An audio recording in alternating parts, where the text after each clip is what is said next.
Feel free to hot link it. So that way we can get some viewers. There it is.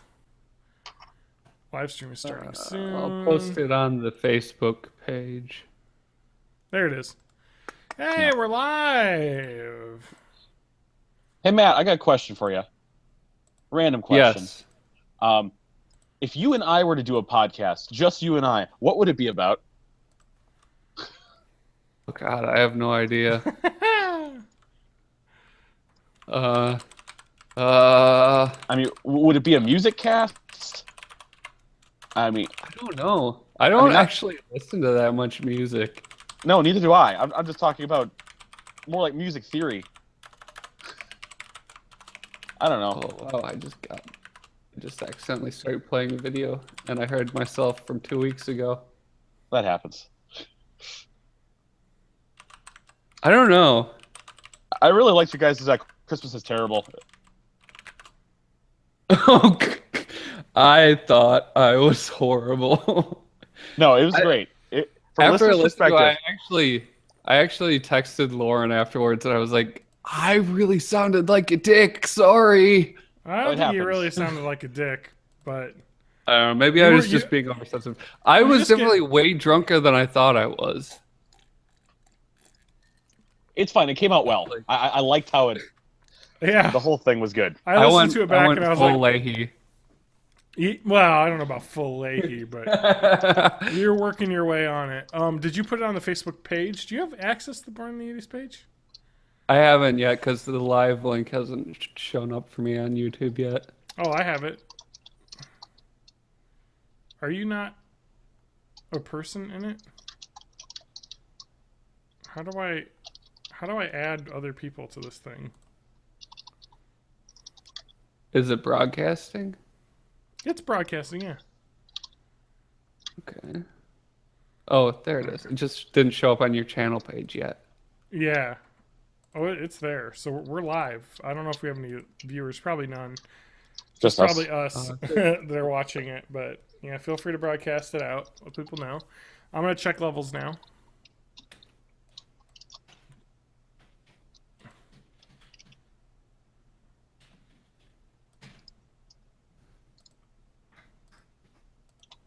I'm really quiet. Did you post it to Facebook at all?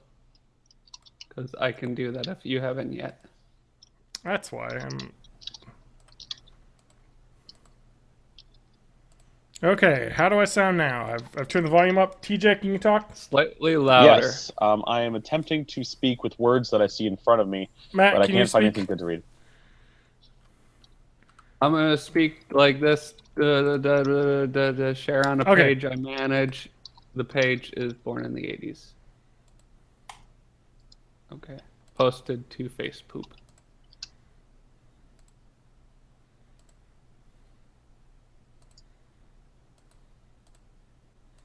Okay, we sound good now.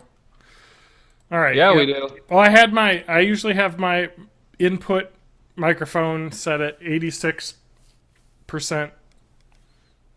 and it was at 70%, so it was a little on the quiet side, but here we are.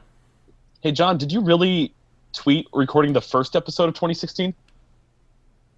2016? Yeah, that's what you said. Edit that tweet. I can't edit it. Oh, no. It's the internet. They'll find it. Nothing. You can't edit anything. Oh, no. Failbot 1996. Delete. I have to delete it because... Deleted. Oh, Homestar Runner. That's something that happened this week. Oh, wait, there was a new one? Yeah. I haven't watched it yet. I'll keep it vague, but Is it good? Is it a full tune? it's a full tune, and it references the old children's books they used to write. Supposedly, yeah. I think I saw a link to that somewhere, but I didn't actually listen to it yet. I watched it on Flash first before seeing it on YouTube.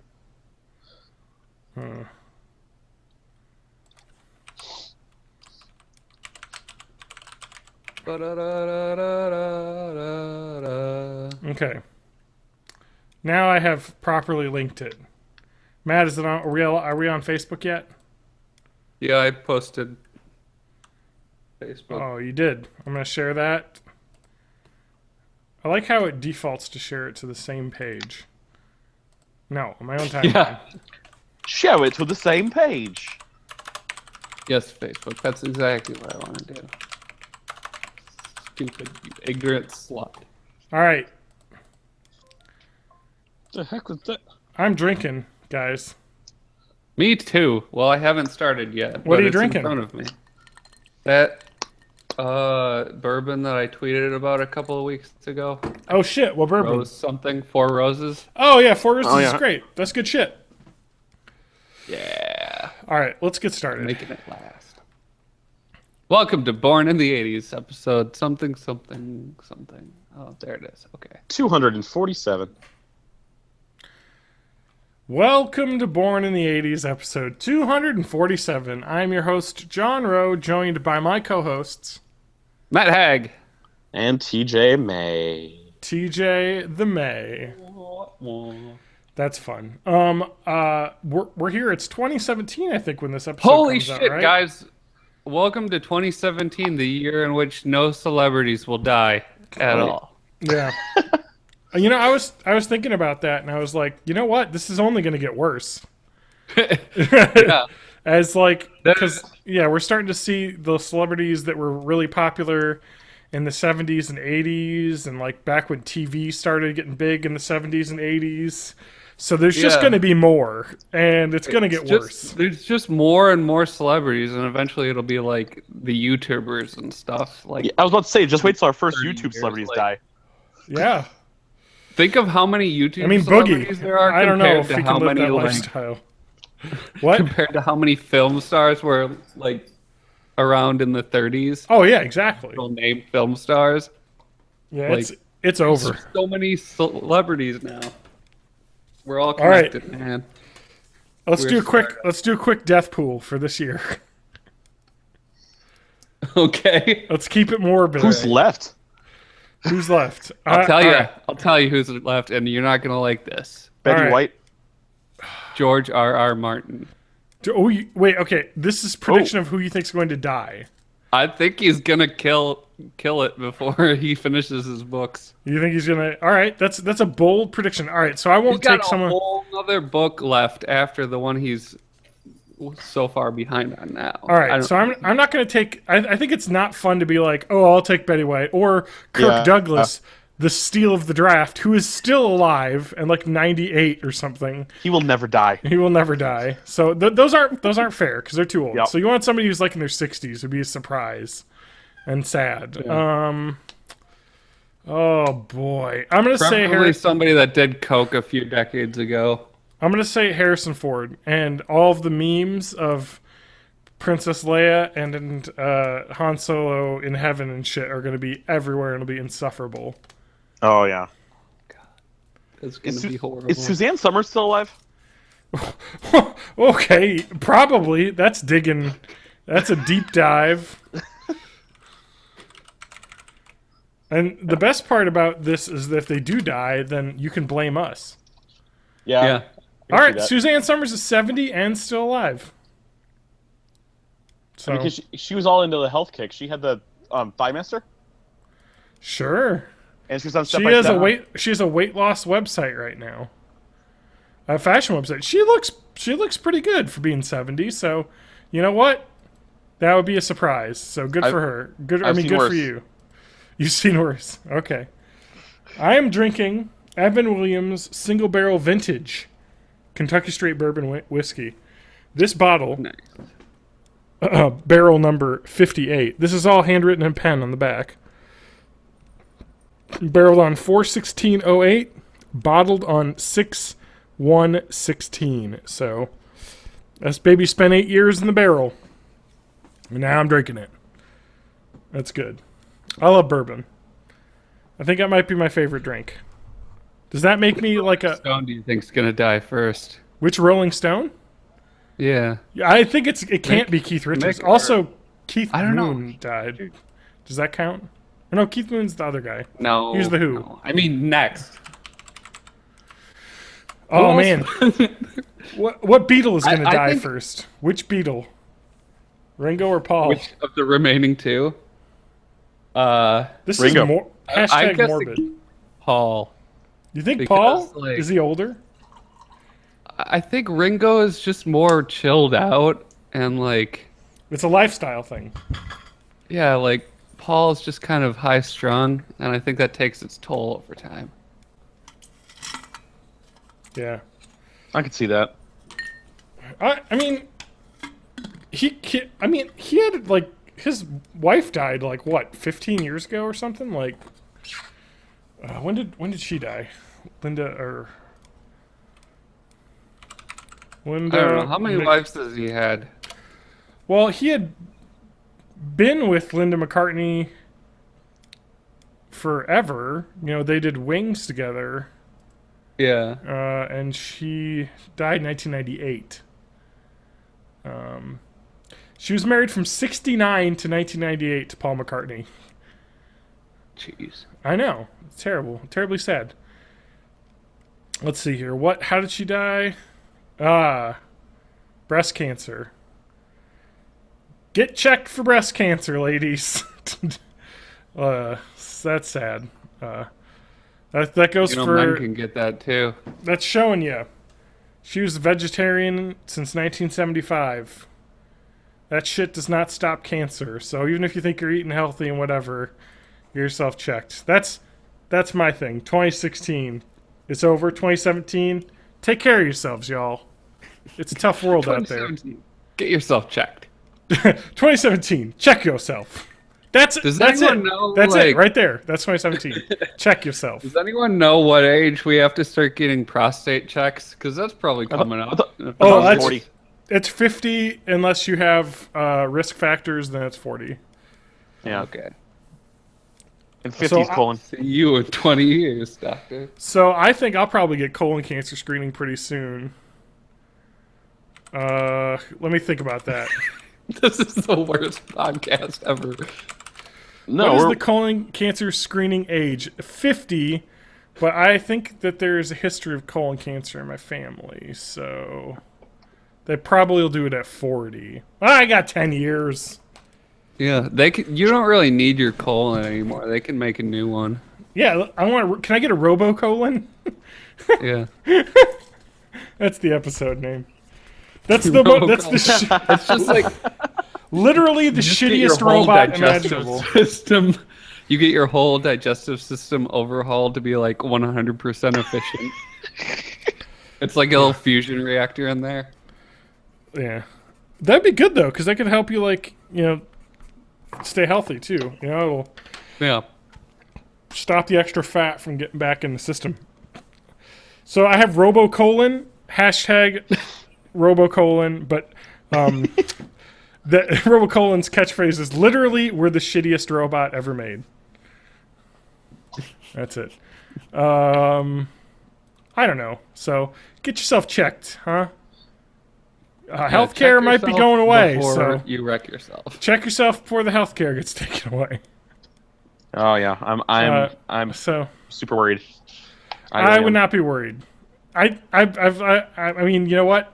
Who knows? You can't predict anything nowadays. But I would say, I think it's going to be a hard sell for the government to be like, hey, let's take away healthcare from all these people that are paying you money now. Like, you know what I mean? Like, that's Yeah. going to be a hard sell to companies that employ people. Yeah, saying, hey, you're going to make less money now. like insurance companies came out pretty good Yeah. on Oh, yeah. Obamacare. Well, but they're they've not been- going to let it go without a fight. They've been fairly not vocal but pushy about, hey, just so you know, we don't want people to lose health care because that's less business for us. So we'll see. I honestly think that it's funny that most of the... I don't want to get too political because we don't need that in 2017. But honestly, I think the people... most of the stuff I've seen is like, all right, we're going to repeal it and replace it with a system that's almost exactly the same. Romney care. great. Yeah, it was based You on really Rodney did something King. big here. You just wanted to slap your own name on it. Whatever, man. I don't He give a didn't. shit. He meant that he was gonna metaphorically repeal Obamacare. Yeah, So yeah, you're taking him too literally. yeah. No, they're gonna be like, oh man, but we can't. The judges, we can't. I'm like, dude, you can change it. No, it's too much. It sucks, but we can't do anything about it, even though we control everything. Yeah, I don't know. Whatever. I mean, here's the situation. I think that if you do have the government healthcare, you're good for 2017 and possibly 2018, with the way that it's been planned out. So, if a worst case scenario, you'll have a 2 years notice to try and figure something out. So, whatever. Let's not talk about the bad things in 2017. Let's talk about what we've been up to. It's the holidays. Huh? It's the holidays. Jolly Happy holidays. Adam's not here. Adam's on day. What is it? The 8 days of lights. 8 crazy nights. 8 crazy nights. What is it called? The Festival of Lights? Jambalaya? Yeah, you're talking about Hanukkah? No, the Festival of Getting Lit, my bros. Oh, you gotta give me a warning on that. Can we let's cut and take another take of that? No. And action. Festival of Getting Lit, my bros. Smoke weed every day. Oh, Heyo. shit. Yep, the Festival of Lit. Yeah. Hey, he only had enough of that sweet, sweet ganj for one night, but it lasted 8 nights. I have Google image search menorah bong, and oh yeah. You know that's got to exist. Oh, this Oh, article man. on forward.com. Make your high last for 8 days with this bong menorah. Fuck yeah. Also, I like this Tumblr post of a man in a yarmulke smoking what appears to be 9 blunts at once through some sort of menorah blunt holder. So, all right, whatever you need to do to get through the holidays. I appreciate and that. those are definitely kosher blunts, though. So. Oh you have yeah, to be- no animals, no blood of any animals was in this. But actually, this menorah bong is pretty insane because I think the idea is that you fill up like each one of the little chambers for each day, and then when you light the candle, you smoke it for each night. So Not to get too far off topic, but going back to SEO, because we're already we're all SEO and whatnot. way off topic. That's fine. Yeah, we're hashtag SEO sensitive. 2017, the year of off topic. No, the year of SEO. I think when I subscribed to your YouTube channel, you had like 6 followers, 6 subscribers. Yeah, You got 17. What happened? I know. I'm gonna be monetizing like a bitch. I still can't use the monetization because of something that happened on my website like 7 years ago. We are so- gonna start doing social experiments where we're just dicks to homeless people and Yep. stuff. Yeah, we're gonna do the pranks in the hood where we go up to like black areas and then step on people's shoes and be like, man, all these people sure are a bunch of thugs because they get real mad when I kick them. Like, okay, that's a thing on YouTube, by the way. And it's like, oh, black people are crazy because we're being terrible to them. And yeah, look up Joey Salads. He's a horrible I monster saw person. a YouTube ad for the first time in a while. Yeah. Because I was on a computer that didn't have ad block. But it was like, we're gonna do a social experiment with Tide. I was like, just die. Just Tide? stop it. Yeah, Brands? Hashtag brands are getting in on the social experiments? it's the Tide It must have been challenge, some yeah. some YouTuber person that I don't know. Yeah. Yeah. It's just bad. But so how come there's no prank videos where they're kicking babies? I'm just saying, if they're gonna bring it to its logical conclusion, you know, baby kicking. Yeah, let's just. All right, here we're gonna do a social experiment. We're going into this neighborhood. All right, there's a stroller. I'm gonna throw it down a hill. Like what? All right. Social Ridiculous. experiment. I'm gonna go into this neighborhood and just fucking murder people. That's gonna happen. It is. You gotta do it ridiculous with CG like Nukazuka's channel does. Yeah. So you like kick a baby and like flies 500 feet in the air. Yeah, so it's obviously fake. You know what I like is that we're turning. This is like the world we live in is just more and more rapidly turning into an episode of Black Mirror. So Oh yeah. Yeah. I watched all of that over this week, so I got all caught up. Dude, the more I think about it, the more I'm okay with living in the 15 million credits future.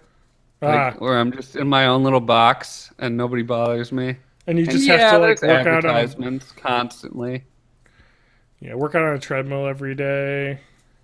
It sounds fun. Yeah. And then maybe you can I'd be a porn so star. fit. Yeah, it's the way out. No, we beat that other guy.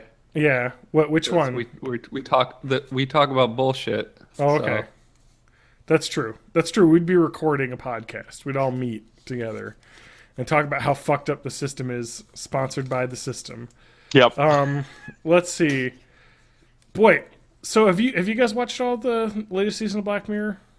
I don't have Netflix. Okay.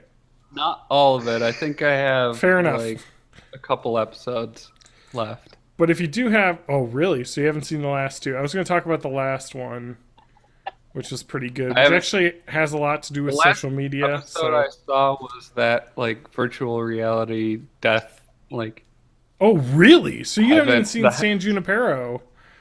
No, that's the one I'm talking about. Not the gamer one, but like not the game. The game one was cool too. Shit, that was a good, cool. Yeah, it was a good season. I think the second to last episode is a bit of a downer in terms of. I get the message just trying to get across, but they stretch the premise a little thin for my tastes.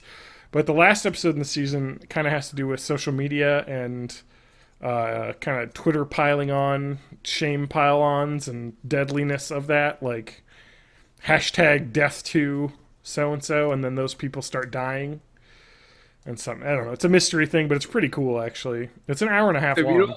If you don't want any Black Mirror spoilers, don't listen for the next 2 seconds. But 2 seconds? With San Junipero, I was really happy to have like an actual happy ending to an episode. Oh, I know. It wasn't just like, holy shit, we're all fucked and everyone's gonna die.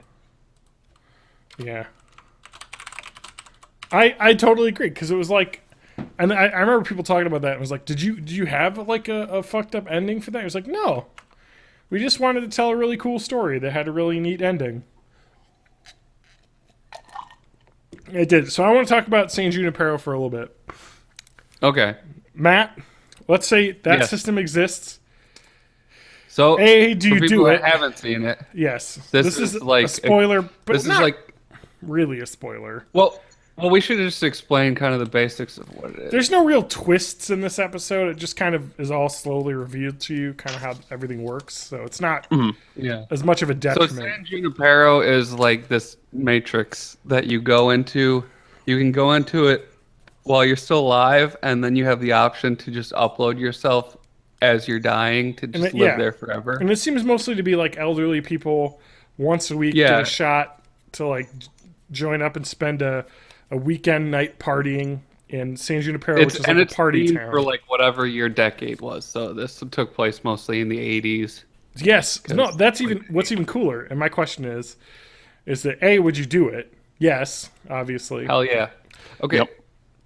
Let's explain it. But I have some reservations. Okay. Well, I want to get to explaining it fully so TJ can join in. Okay, yeah. So you're like an elderly person, and then when you die, you can chose to pass over and basically like take your consciousness and put it into fully in the matrix, in the digital space. In the digital space in San Junipero, the party town, and you live there not just one weekend, night a week, but always and forever. And they actually say you have the option to shut yourself off if you want to. In there, you always can turn yourself off if forever is too long. But so, would you do that? Would you upload your consciousness when you're dying? 100%. Me too. Now, Not a question. Does your consciousness continue to explore, change? You still live as you would just in the digital world. I don't think you age or anything, but it seemed Yeah, like you don't could. age. You can do quite a bit there though, because one of the characters kind of explores a new romance and kind of changes her personality a little bit. So it seems like your brain continues to progress. Yes. It seems like that. So this takes place in like a party resort town. It looks like probably got to be.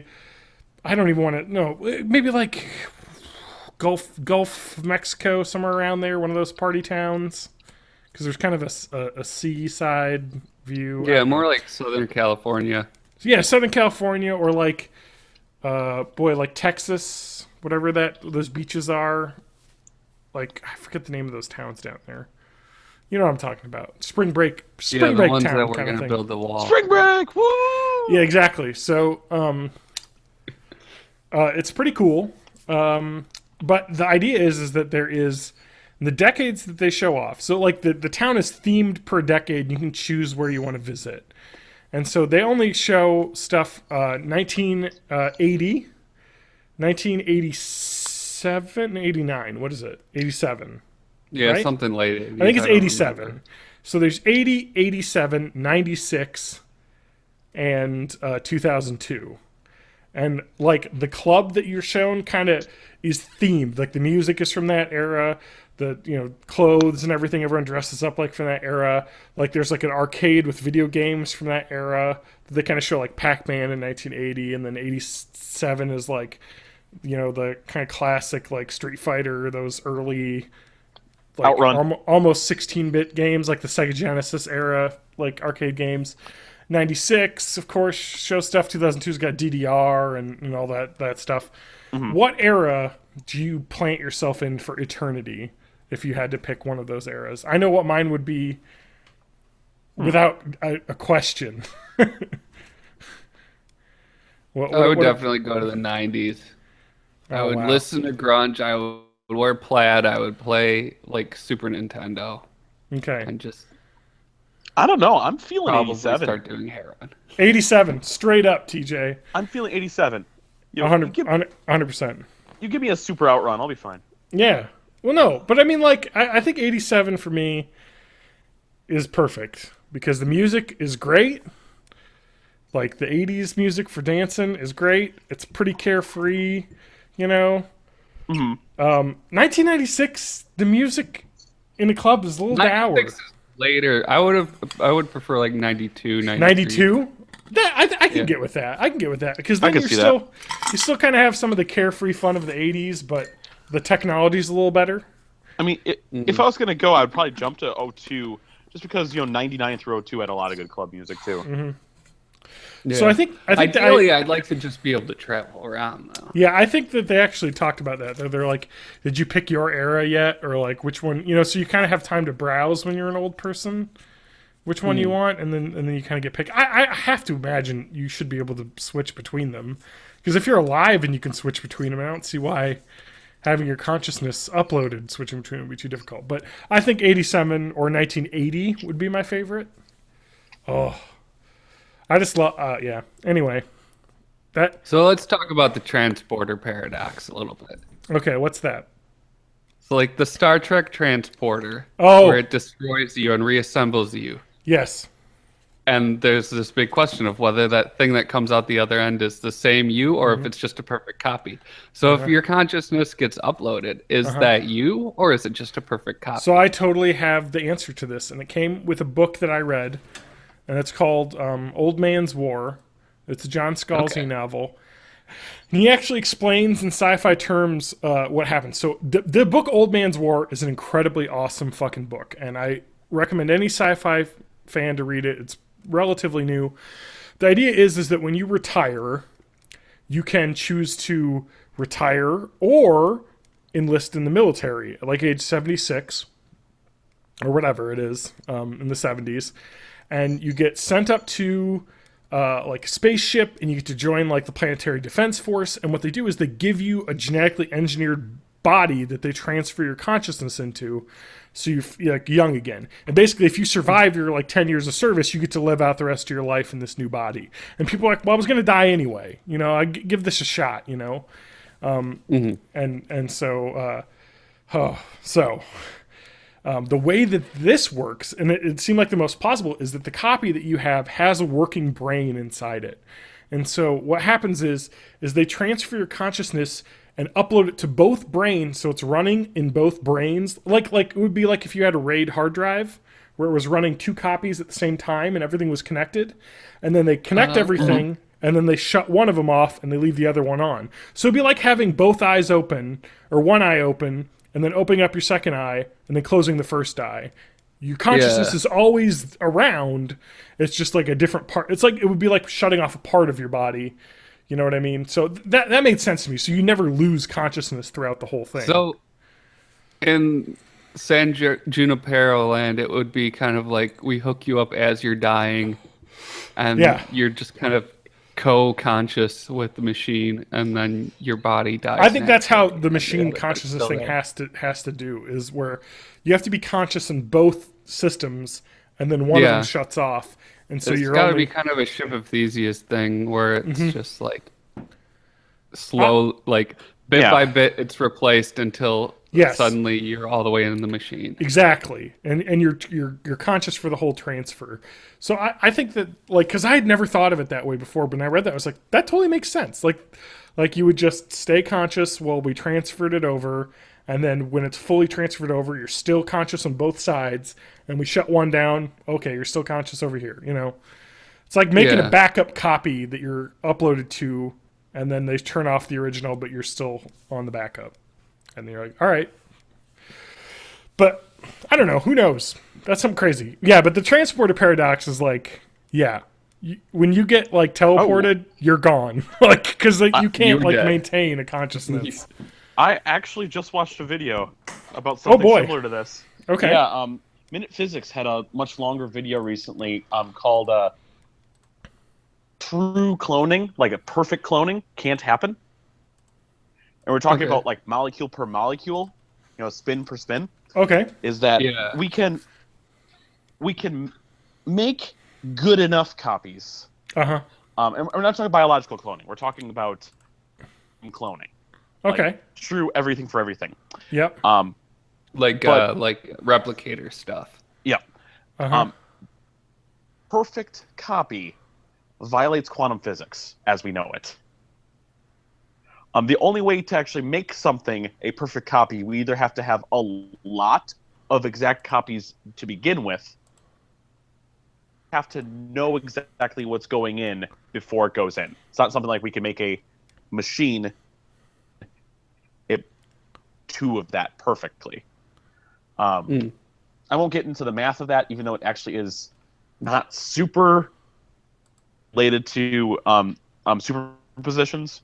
Okay. Yep, I know that. But, yeah, so it's just the idea that the superpositions math doesn't work that way, where we can like if we know exactly bit by bit ahead of time, we can just make a problem.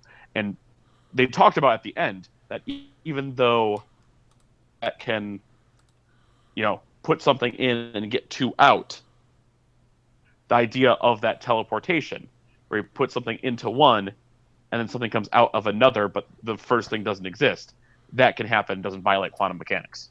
Okay. So it is possible. It is possible, theoretically. Physics, like math-wise, but... Yes. Huh. That is... Well, you know, physics are weird.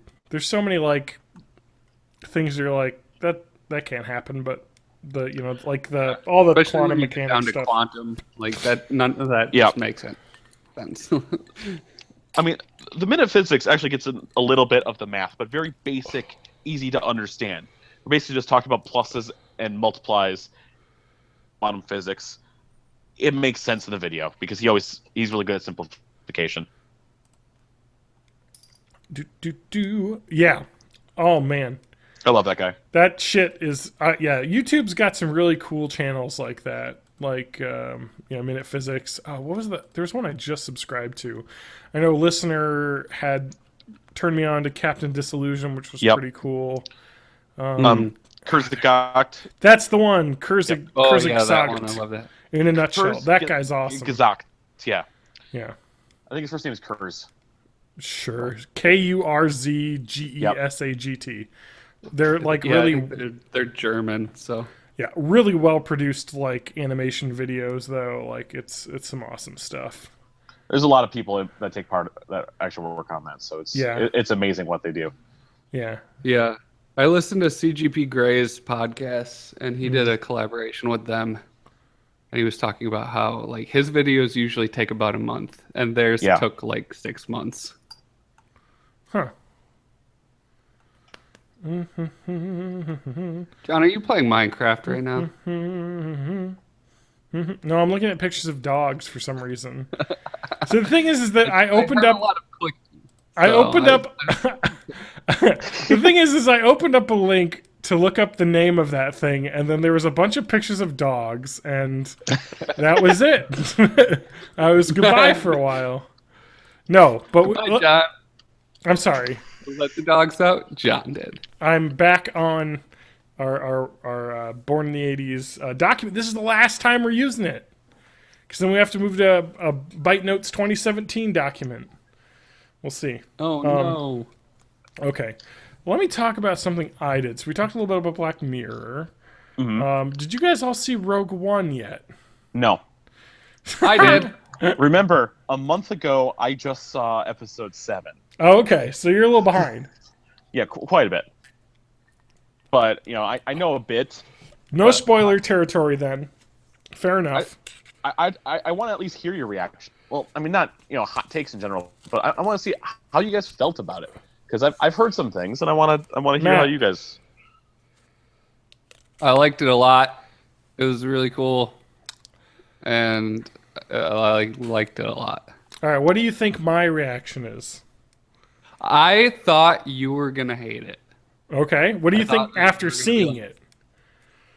Well, I did talk to you about it, so I know Yes. you liked it. Oh, So from what I'm hearing, at least from other sources, it's kind of the action-y that we missed in episode 7. It's that space action we love. fucking loved this movie. And it's a story of people. It was exactly. It was a story of everyday, like, rogue, rebel people and the fucking just death struggle that it is to survive in destroying the Empire. It just is gritty. It felt like someone, I said it felt like Saving Private Ryan to me. Like, it was just kind of this thankless struggle, suicide mission. When they're in that beach environment doing the big like climax battle, like that just has kind of a storming the beach thing going on, and it was a weird, like, tonally it was sort of Saving Private Ryan, sort of samurai movie, also in Star Wars land. Yeah, I'm hearing that Jin, and this is the way everyone's describing her to me. Great lead. It's not saying she's a great female lead. No, she is the role. It's not that male, female, whatever. She does well, and then who directed this one? This was Gareth Edwards, director of the famously beloved Godzilla reboot from last year. I liked that. It was fun.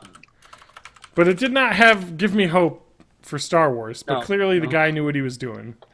Because this movie was fairly well directed. There's a Popular Mechanics article that I agree with here. It says Rogue One is actually a World War II movie, and it kind of goes into how the way it was shot. It really felt like a war movie. And another book/movie that reminds me of this a lot was Guns of Navarone, which is a British 1961 World War II film. about like this giant German fortress, and we've got this ragtag group of British. Are they soldiers? Yes, a bunch of British soldiers are marooned in Turkey, and they got to be rescued. And it's just this like kind of like insurmountable like suicide mission to try and do this, and it's awesome. So I can't wait until the big fan. Apocalypse Now Star Wars movie on the forest moon of Endor. Oh, I know. Oh, did you see that they're actually shooting a direct sequel to this movie? Are they? George Lucas is directing. Okay. Yeah. Give him one more shot. Yeah, I think it's going to be called Episode 4: A New Hope. No, it's true though. I saw that post. Here's and I was the like, sound what? of that And I was joke. like, That is great. and I was like, yeah. Let's see. George Lucas actually came up with the idea, or initially, to do like a standalone companion. I like to movie. say it the French way. I think it's Georges Lucas. Yeah. Here we go. Look at this. The movie directors say that they, the Dam Busters, which was a British kind of movie similar, and Guns of Navarone as things that they looked at. Apparently, they used period lenses, so they used filters to make the movie look more 70s and 80s, and the color palette. So Yeah. this is so this, Does You it wanna say say was Snapchat it filters. shot We got digitally? this. you want to hear some This had to awesome? be shot digitally, right? It was, yes. You want to hear some awesome shit though? They did shoot digitally, but all of the scenes set in Yavin 4 were filmed on the original Yavin 4 set, still in England. So that's pretty badass. Same exact fort. You know what I liked about the movie and disliked? Yavin 4 is where the meeting center rebel base is, right? Yeah. Okay. Yeah. Okay, so I want to say this too. Yeah, that's the main rebel base. Okay, so one of the problems I had with the episode 7 was that it was a little bit too fan servicey, and it's like trying to push the Star Wars references onto you a little bit, like, hey, remember this? Oh, like this? Oh, this is like this. And this movie did that, and those were the worst parts, but they were so not as integral to the story. Like, there were a couple moments where it's like, all right, like, do we really need to... do we really need... Big face guy from Mos Eisley. Yeah, to show up in the city that's about to be destroyed. So not only did they escape, unlike most of the other people, and our protagonist barely escaped, but they ended up in Mos Eisley, of course, which actually makes some And sort not of... that much later. Only probably maybe a week later. Yeah, exactly, because the movie is butted right up to the start of A New Hope. Like, that's another thing I really liked about it, is the movie basically ends, and they're like, oh, this is where A New Hope begins. Like a week later, probably. So, holy shit. I won't say it because it's... I want it to be a surprise for anyone that hasn't seen it yet. But the thing with the hallway, John? Yeah, I don't want to spoil it. But I'll tell you this. You get to see Darth Vader in action. Yeah. Oh. I heard. And it's the original voice, and he sounds and looks just like Darth Vader. And boy, other than my brother pointing this out, there's a moment in the movie where he makes a weird dad joke. And you're like, Yeah, but he what? did that in the original trilogy, too. Did he? Well, apology accepted, Captain Nita, and stuff like that. I suppose you're right. That one was a little And bit you have too to dad remember- jokey. You have to remember, he's still growing out of his Anakin phase. That's literally So what my response was. I was like, cheesy, man. yeah, you do understand that Hayden Christensen's underneath there, so I could see little Annie making a joke like that. No, it was really good overall. Definitely my favorite out of all of the non-original 3 movies. Just good. I don't think Lance liked it, and I guess I'll get to talk to him about it. I don't know. He said, we got to talk about Rogue One. Hoo boy. That could be good, could be bad. I don't know.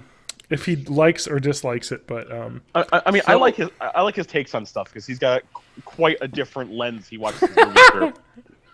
yeah. Well, if it's got a woman in it, he doesn't like it. Oh, really? I know. I Like, rag he's on him. always saying that people are Mary Sue's and whatever. I don't think he's actually ever used those token words, but No, no, he's got an interesting perspective.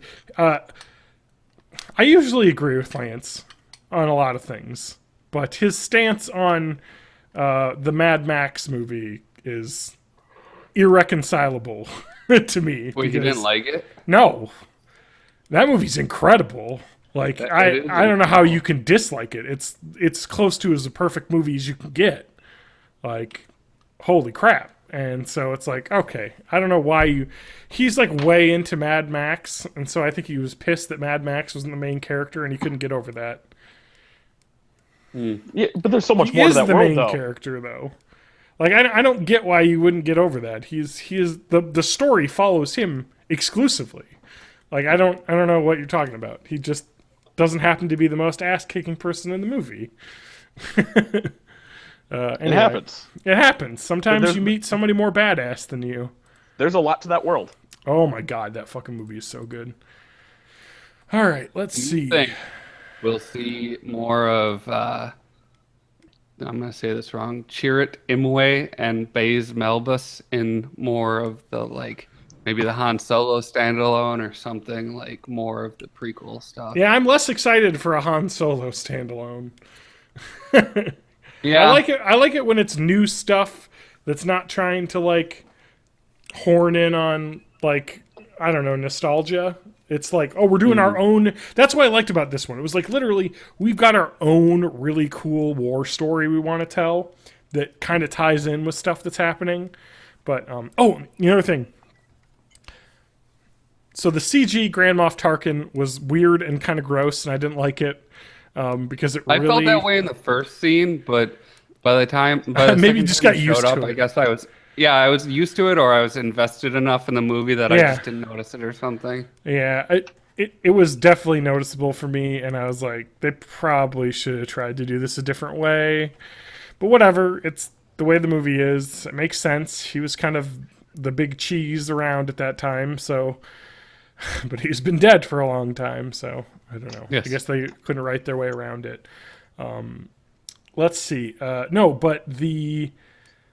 Oh, fuck. I'm drinking too much bourbon. I lost my train of thought. What they should have done is made him a hologram.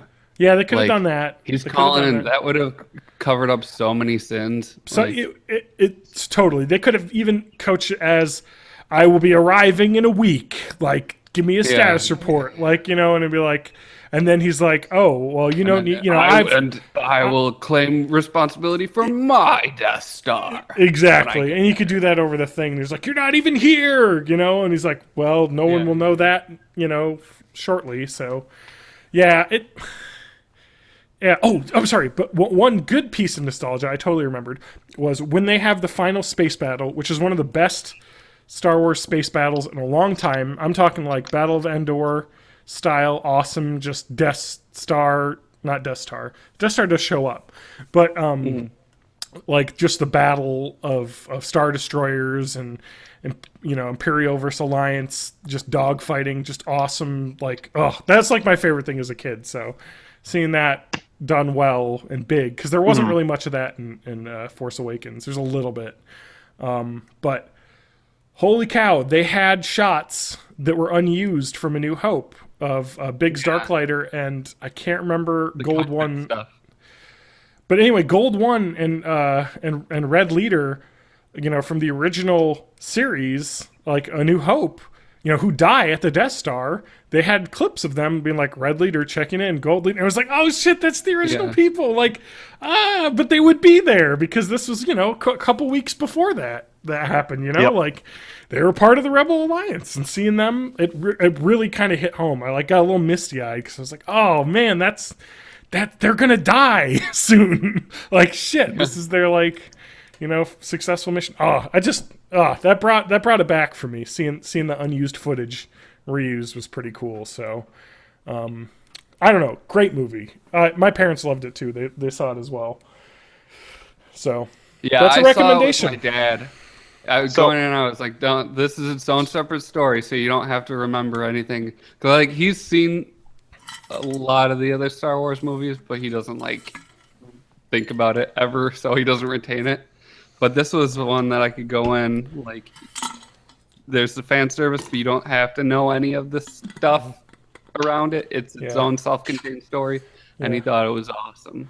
I want to coach it this way. Like I'm rag on The Force Awakens all the time. I didn't hate that movie. I thought it was fun. I liked it. It was okay. I just was kind of disappointed that it wasn't more of its own thing. Like, you know what I mean? Like, I'm the parent Yeah. that's like, it's a B plus. Why isn't it an A? Like, you know what I mean? I just expect so much from my beloved but Star Wars. It had to be what it was, or we would have never gotten Rogue One. To be fair, it's tough to judge that movie because we haven't seen the trilogy. You know, like there could be things that happen in that movie that pay off big time, you know, later on. So it's kind of like one of those things that's like, it's hard to judge at this point. So anyway, Rogue One was great. Like, highly recommended. So on the patented Born in the 80s rating scale, Oh, what would God. you guys give it? Born in the 80s. It's going to be a 4 out of 5. I can't give out 4? 5 stars too much. Yeah, I think I'll give it 4 out of 5. Four radies out of 5. Okay. Yeah.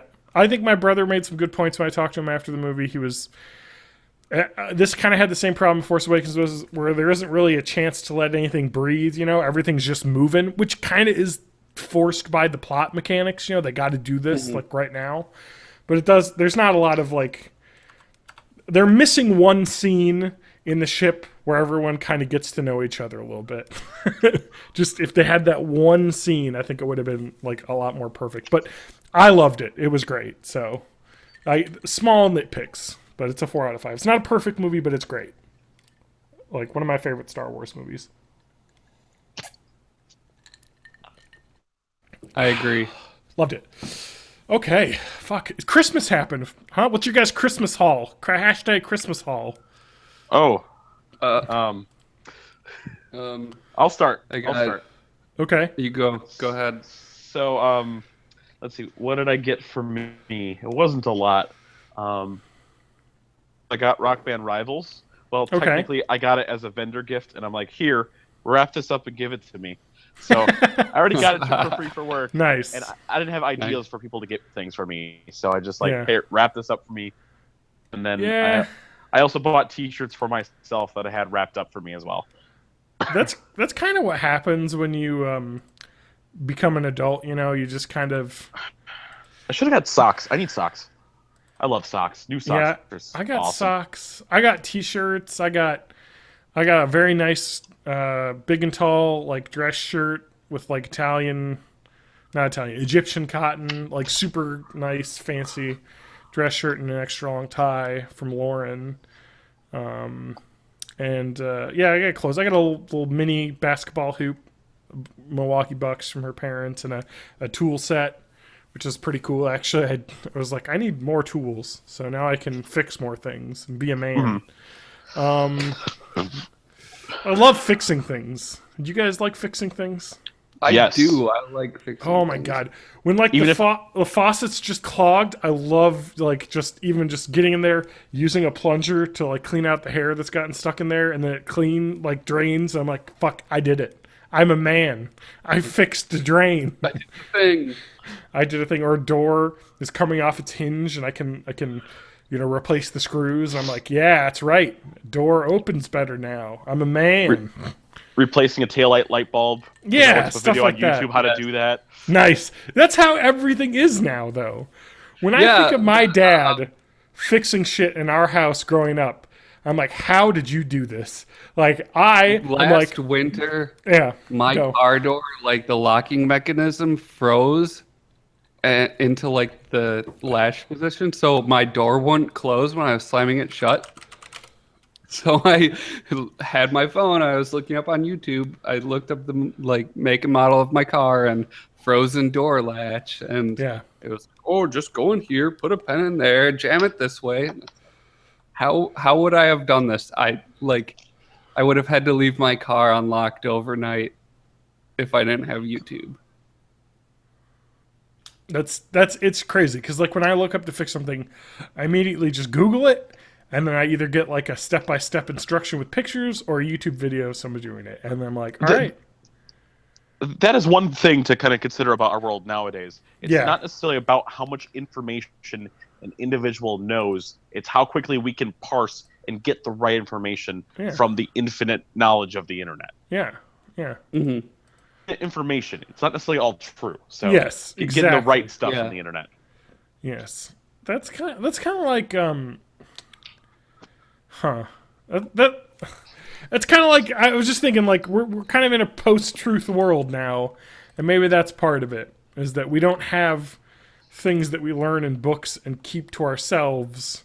Everything we learn comes from the internet, and it's pretty easy to sway people one way or another. You know. I mean, all right, let's do a thought experiment really quick because Okay. it's less about memory nowadays and Yes. all about being able to find information. Are you saying we want to do a Google or Wikipedia race? No. I just Oh. want you to think. This is a thought experiment. Okay. Okay, I don't want you to say this out loud. Okay. All right, think of who your best friend was in 5th grade. 5th grade. What's their phone number? I don't Do you even know know the phone numbers of any of the people that I talk to now. Wait. Yep.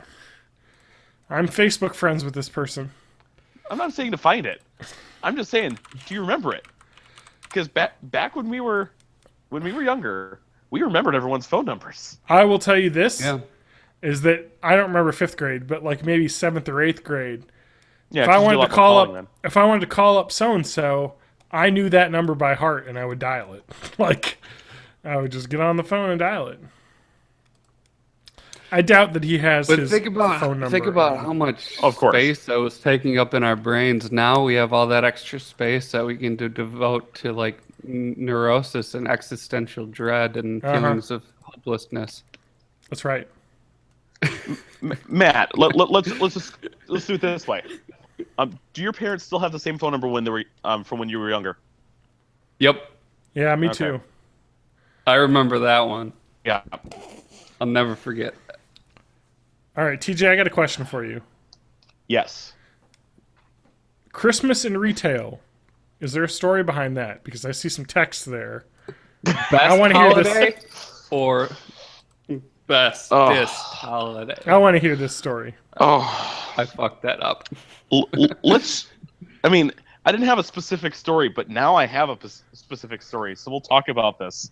Yeah. We'll talk about my last guest on Christmas Eve.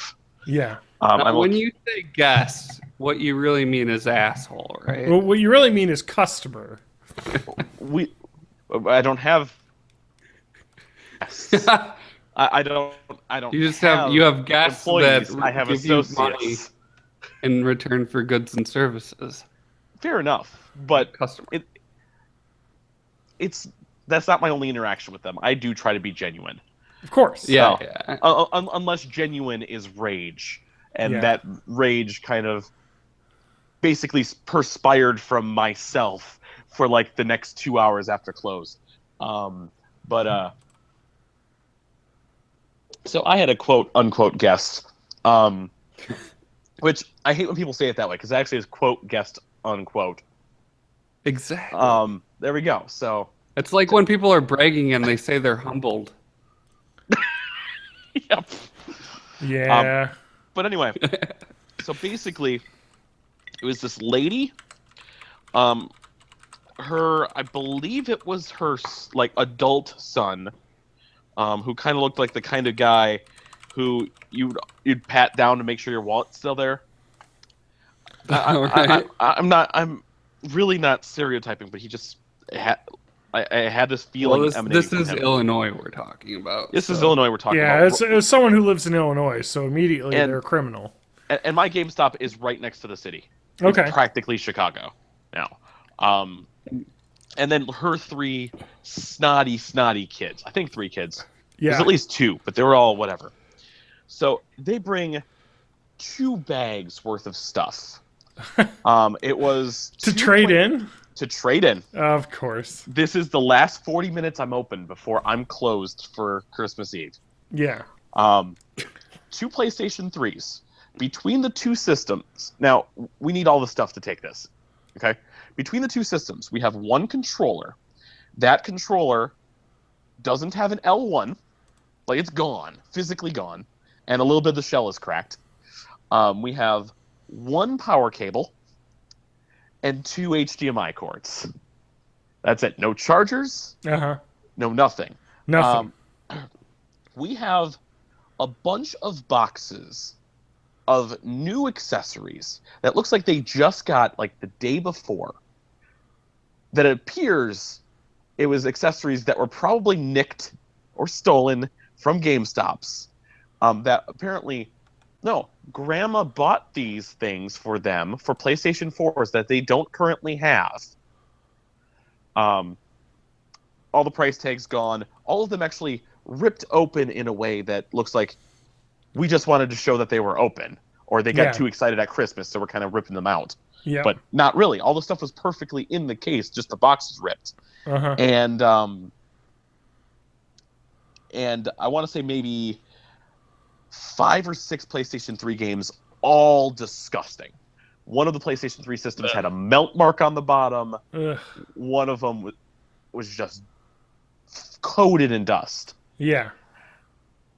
Between all of that and all the work I would actually have to do to take this stuff in, I think we got our total of like $40. She was expecting to get enough between all of that stuff and all those new accessories, including stuff we don't buy back.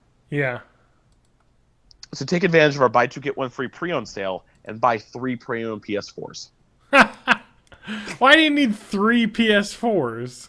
1 for each of the kids. Okay, yes, of course. Each kid needs their own console. That's the Apparently world we live in.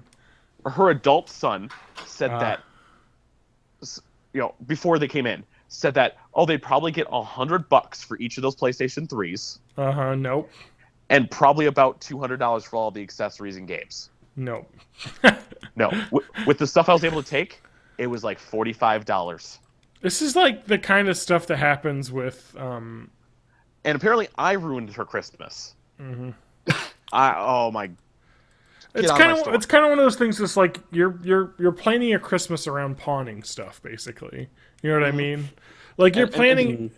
And they never. It blows my mind when people, like, if you watch like Pawn Stars and stuff, you're like, well, you could sell that for $100. Where's my 100? It's like, no, we don't buy it for what we sell it for. We would not make money. We don't have then. zero overhead. Yeah, we have to take buy it for half what we're gonna sell it for or whatever. You know what I mean? Like, I don't know how much PS3s are worth, but not much. I'm sure they're a dime a dozen nowadays.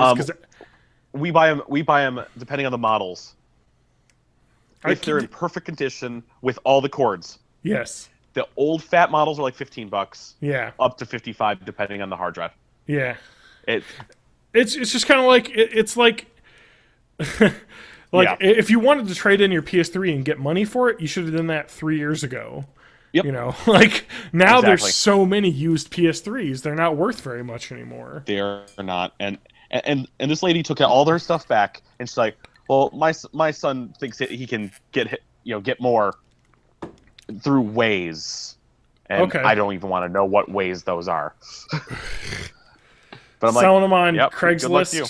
Craigslist, probably maybe, but that's the reason why trade-ins work. You know what I mean? Yeah. Like it's like we take all the hassle, we just take it. Give you money for it. You don't But have that being to. said, she said that she'd hopefully be able to come back by the time the buy 2 get 1 free sale was over to get 3 PlayStation 4s. She did not.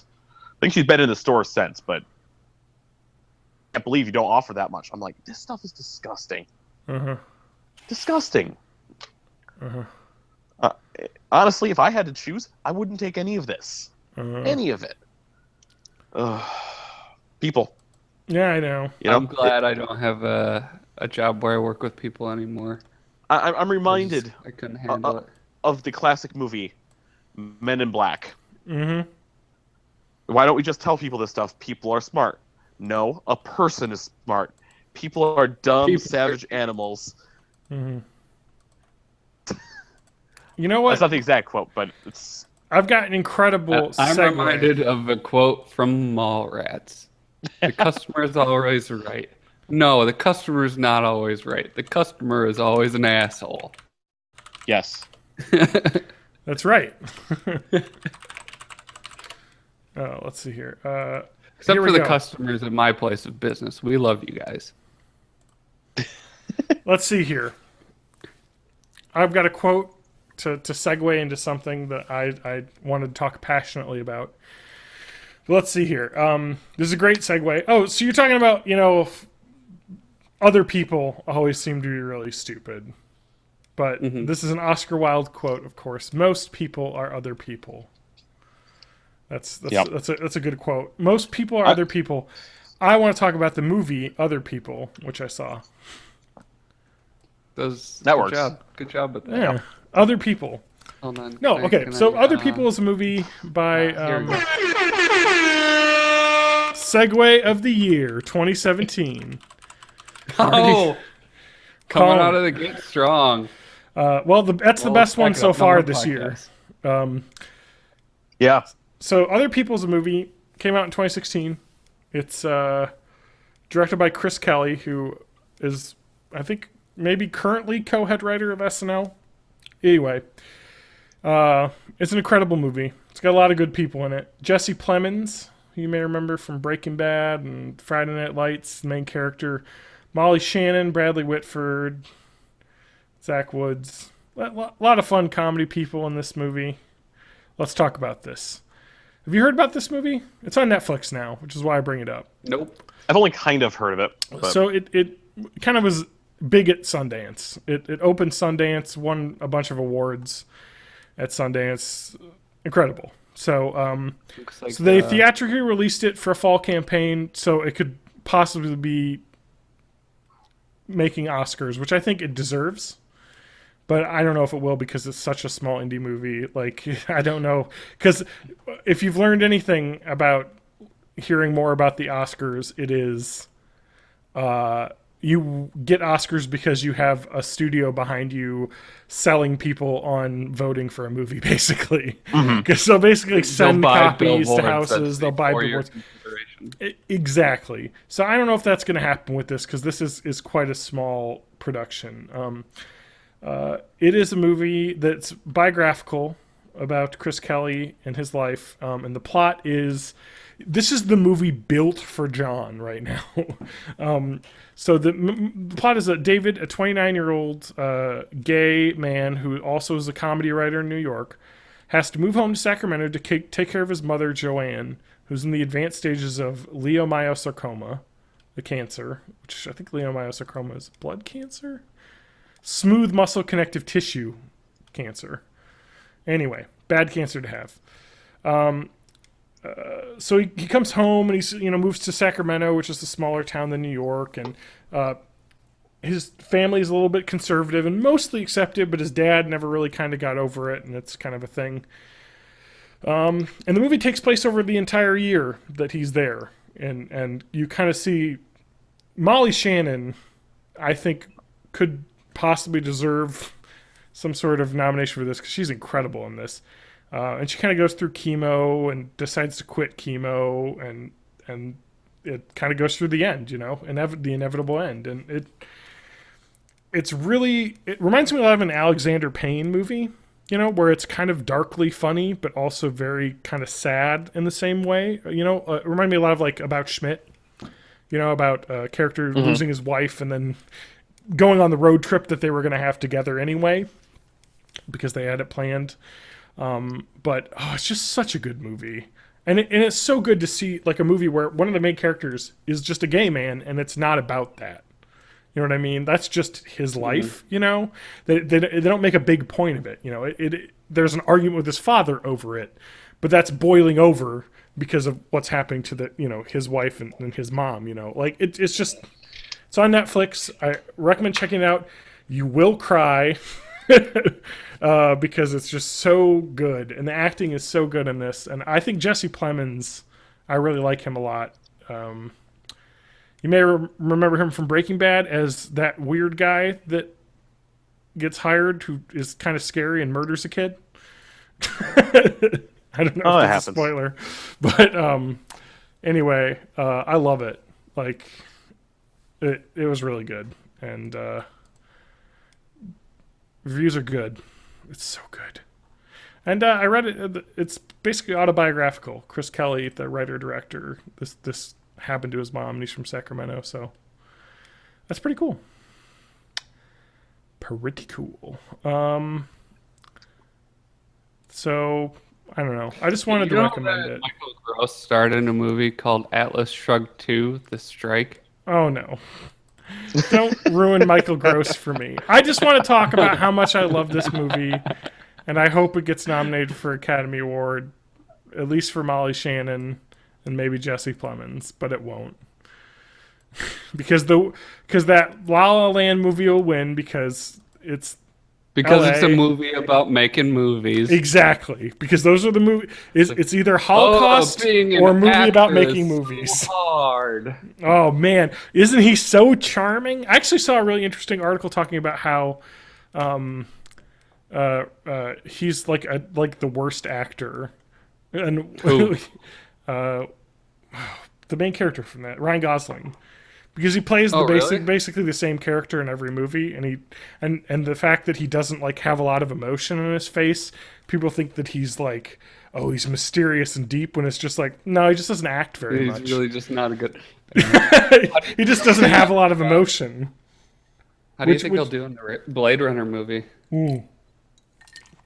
I don't agree with that article. should I'm be- sure he's a great actor. I've seen him in a lot of stuff. Well, that but should be a role that doesn't require very much emotion. no, I, I like the movie Drive in some ways, and I hate it in a lot of others. And I spoke about the article I read actually talked about his character from that movie. If you haven't seen Drive, it's worth seeing just for the way it's put together. The music and the direction's all real cool.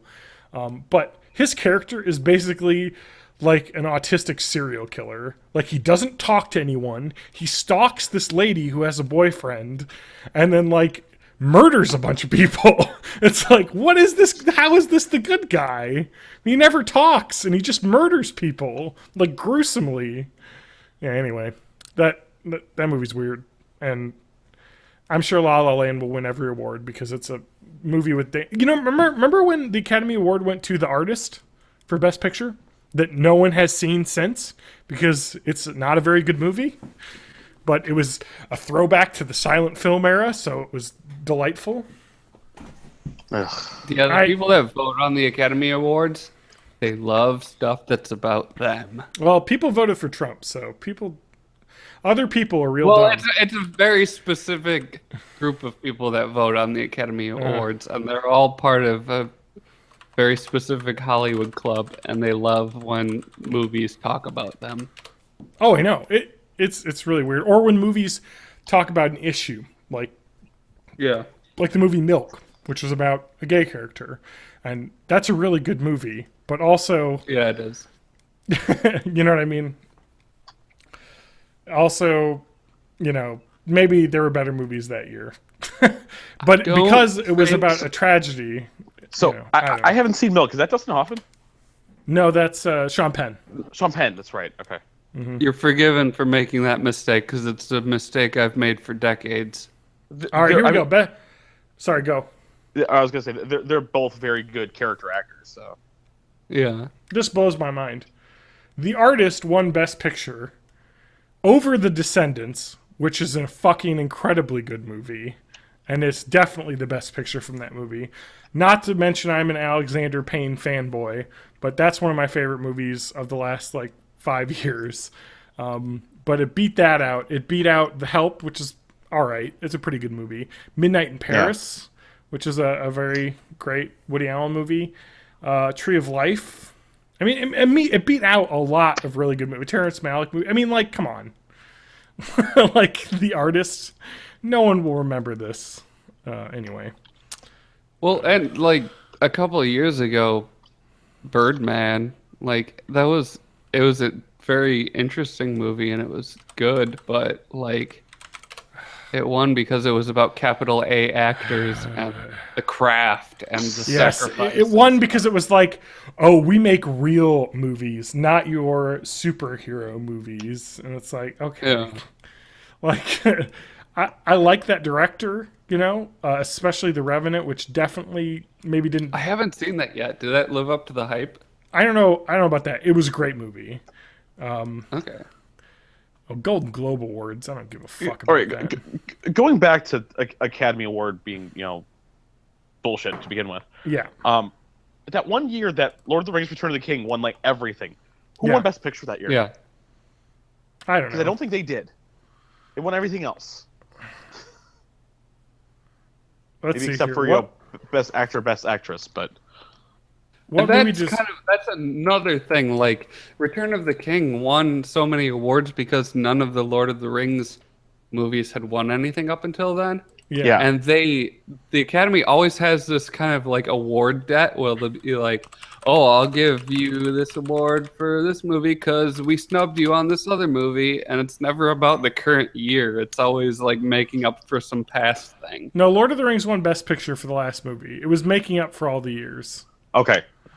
Let's see here. No, okay, so Birdman beat out. Actually, it wasn't a strong year. Whiplash was really good. I need to see that still. Imitation Game is really good. Theory Yeah, of that was Everything good. is really good. Budapest is That really good. was really Boyhood. good, too. I mean, Birdman was good too. I don't think there's like a all-time classic here though that it beat out, but still. Like, I think Boyhood deserved probably a nod there just Yeah, for the sheer. Just for like the Scale ridiculously of their like that filming movie. for 12 years. Although Wes Anderson got nominated a bunch for Grand Budapest Hotel, which is definitely the best Wes Anderson movie of late. That movie is so good, Grand Budapest. I own that one on Blu-ray. Oh, what a fun movie. My favorite. What's your favorite Wes Anderson movie, Matt? I got to imagine you're a fan, just from the way that you are. Just from the way that I choose to be. Yeah. Oh God, what would it be? Fantastic Mr. Fox. I do love that. That But is a that's fun kind of movie. Like I treat that as its own separate thing. I don't Yeah. include. I would probably say either probably Grand Budapest, but It's the such Royal a good Tenenbaums is a very close second. Yeah, it's so tough because that one's so old, compared to now.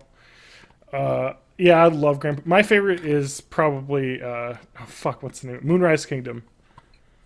Oh yeah, Straight up, I can't get over that movie. It's like I just want to watch that. Like if you could be the San Junipero thing where I'm just living in the world of that movie. Yeah. At like a Boy Scout camp in like the Cape Cod area on an island, just living in this gorgeous woods. Like I that's love my schlubby, life. sad Bruce Willis in that Yeah. movie. Oh, I know, right? It's just like a character that I've never seen him play before. it's such a good movie. I love it. Anyway, so that's what I'm hoping for Oscars. I don't think other people will get nominated, but Chris Kelly, he's Alexander Payne. He's gonna steal your lunch. He's coming for you because that movie's great. All right, let's do some Oscars predictions. Oh no. Okay, fine. Picture. Batman versus Superman. I saw that. I watched it on You HBO paid Go. money to see that. Nope, I had it on HBO Go. I saw it for free. I didn't have to pay extra to see that movie. It was already included. I don't know. Should What- I watch that movie? Is it worth the time if I can see it for free? Yes. Yes. I heard Affleck's a good Batman. Yeah. Yes. Wonder I think Woman I is a think his treat. standalone movie is going to be good. I think the Wonder Woman movie is going to be badass. I think Zack Snyder just needs to stay away from that stuff. It's great. It's got some really cool parts. I liked a lot of it. It has a lot of Did you like problems. that Mark Zuckerberg was the villain? I liked that take on Lex Luthor, and I liked how weird it was. I liked how different it was. It was a fun choice because of how different it was. I want to mention It this. just seemed like sort of Joker light. I want to mention this. Fences. I saw Fences as well. It's an August Wilson play made into a Denzel Washington movie. I thought it was really good. The acting was good. That shouldn't get nominated for anything. It's a fucking play that got put into a movie. Like, come on. That's not a movie. Best adapted screenplay. Maybe. Arrival. There's some shots there. That was a good movie. I don't know if it was as good as I thought it was going to be, but it was really good. That Hidden Figures movie looks pretty good. I think that it should not get an Academy Award because it's doing the bullshit cheat thing where it's coming out wide in January but is getting a limited release in December, so it could be like in this nomination. Does it have to release in this Yes. last calendar year for it to happen? Correct. Okay. Hell or High Water, I heard, was really good. That's Jeff Bridges, Texas deputy. Jeff Bridges, Andrew Garfield, stealing from banks, kind of Western. Hacksaw Ridge, I heard, was really good. Lance said he loved it. That's a really cool story if you want to look up what Hacksaw Ridge is about. It was about, it's sort of religious because the main character is very religious. The idea is that it's a true story of a medic in World War II who didn't want to fight or shoot a gun, but he kind of saved all these lives. I think he got a Medal of Honor. So it's actually a really cool story. He was a pacifist soldier medic. Yes, exactly. It's actually a really cool story. So I think that's it. Like, it's going to be La La Land. So it might not be, though, honestly, because I think the internet has gotten to the Oscars at this point where people are like, oh, everyone's saying we should pick that. I'm not going to pick that now. You know what I mean? Like, it totally could happen. We'll see. I'm trying to think of the movies that I saw. Like, I'm calling my shot, though. Other people, for me, enjoyed a lot. That's John's best picture. Okay. Sorry, that's it. You can go now. I just want to say that's my best picture. I'm just thinking like the movies that I seek out now are not like the Oscar bait movies. They're like the fun escapism. So I'm like, I saw Magnificent Seven and it was a lot of fun, and also kind of the same movie as Rogue One. Yeah, if you think about it. Yeah, it's not a strong year for prestige movies, but we'll see. I think my best picture. I'm gonna have to go with La La Land because it's a fucking musical, so of course it's going to win. Because they're like, oh, the big musical's back, guys. Like, no, people are just in love with Emma Stone and Ryan Gosling. That's what's back. Put them in a movie dancing with each other and people are going to love it. I'm sure it's fun, but come on. No one will care about that movie 10 years from now. It's just like how The English Patient beat, was it Pulp Fiction? Or no, English Patient beat Fargo. And nobody fucking remembers English Patient. Everybody remembers Fargo. Saving Private Ryan got beat by Shakespeare in Love, I think. Yes, very possible. Yes. Like, there's so many times where people are like, oh, we just got to give it to them. And it's like, no, you don't, actually. Yes, this one, this was the year that English Patient beat out Fargo. Yeah, the rest of the selection here wasn't incredible, but yeah. 1996, Fargo was the best movie that came out. No one will watch The English Patient, which ran away with the awards, of course. Anyway, all right, we got to move on because we're moving along here. We definitely are. We're moving along. All right, so we talked about your retail when people wouldn't leave your store. Matt, what about you? I want you to talk about stuff. I already ranted. Let's talk about stuff. I played a thing. Okay. I played a couple of VR things. Okay. Let's talk about the Brookhaven experiment first. I watched a video of you playing Kitty Apocalypse. Oh, okay. We'll talk about that second. Okay. You're one of the 3 people that watch that video. He's got a video up? I didn't see it. It's on Extra Matt, right? Okay. Yeah. Well, I'm not subscribed to Extra Matt yet. This sweet $12 wireless lav mic that sounds kind of terrible, but for like a $12 wireless mic, it's fine for. I need to get recording wired. live I need videos. to get wired lav mics for doing streaming and stuff. Because if Lauren and I are going to do something together, I can't just use one condenser mic. It'll sound bad. I think you'd have better luck with 2 condensers than, or like 2 dynamics, even than like a couple of lavs. Because I don't know, lavs pick up a ton of room noise. But How about I'm this? getting off the topic. Sorry, how about this? Lavs can be incredible if you buy the really, really expensive ones. Yeah, Like the ones that are built for bare minimum for a studios. wireless lav is gonna be like $150 for the cheap shit. Oh, I don't want a wireless one. So like I got mine for $12, but Yeah. um, For those of you who Yeah, don't know, so a I played- lavalier mic is the over-the-ear mic, right? That connects. or no, is that's that the one that clips lapel on your pin? collar. That's the collar lapel pin one, yeah. one. The lapel mic, yeah. Mhm. So, yeah. Anyway, Matt, you hooked up a mic and did what? Well, the cats have decided to start playing with their new Christmas squeaky toy, so Oh, that's gonna be shit. coming through. I can hear hear it. that. But Yep. yeah, so I played Brookhaven Experiment, which is a. Hold on one second. This is going away now. We got some podcast guests.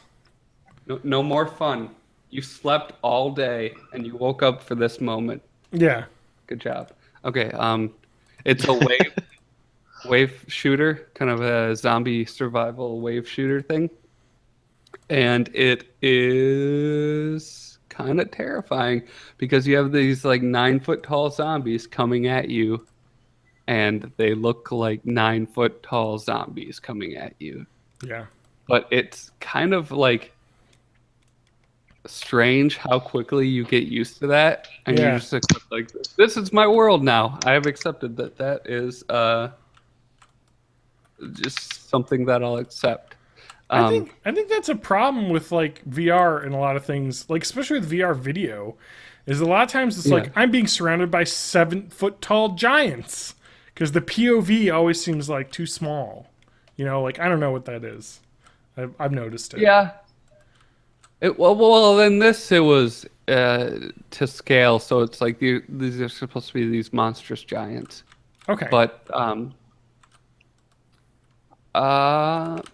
yeah, there's not really much to say about that one because it's just kind of your standard wave shooter, but with a zombie theme. And I think I've seen video There's of little that one. cool things like you have flash grenades and you throw them, and if you don't turn your head away from the grenade before it goes off, you'll be blinded for a few seconds. Okay. So that kind of stuff's really cool. Like I accidentally flash grenade blinded myself, and then like you can hear what's going on, but you just see this white screen, so you're like trying to not get murdered by zombies while you're blind. But Kitty Apocalypse is kind of a tower defense game Yeah. in virtual reality. And the coolest thing about this is something that it's one of these things that will only make sense in a VR game, Yeah. but like the game space is this kind of like small floating island that starts out sort of like 2 or 3 feet wide in front of you, floating at like waist level. Yeah. And you grab it with your move controller, and as you drag it towards you, it's not just getting closer, it's also like becoming something that you're standing on. So like it's this weird like space morphing stuff going on. So like you'd think that it would just be like it would stay the same size and you would like drag it closer to your face to be able to see closer. But Yeah. no, the as you drag it towards you, it like is what you're standing on. And that's Okay. kind of like the weird acid trippy stuff that only happens in VR that is just it makes me excited for all of the stuff that we haven't thought of to do yet. That is kind of cool. That like that. I think that's kind of like what makes VR exciting because it's the experiences that you can't have anywhere else. Like I know I Yep. haven't gotten to Yeah. play it, but I think maybe Matt, the next time I come over to try out VR, have you played the I forget what it's called. The like Google Earth VR. Yes, I Is that have free? that. I heard that is an experience. And I've seen people play it, but like, It literally made me cry. yeah, Like, just going to. I went on all of my old vacations and I was like, oh, I remember being here. I remember who I was at that time in my life and like what I was doing. And then, like, yeah, that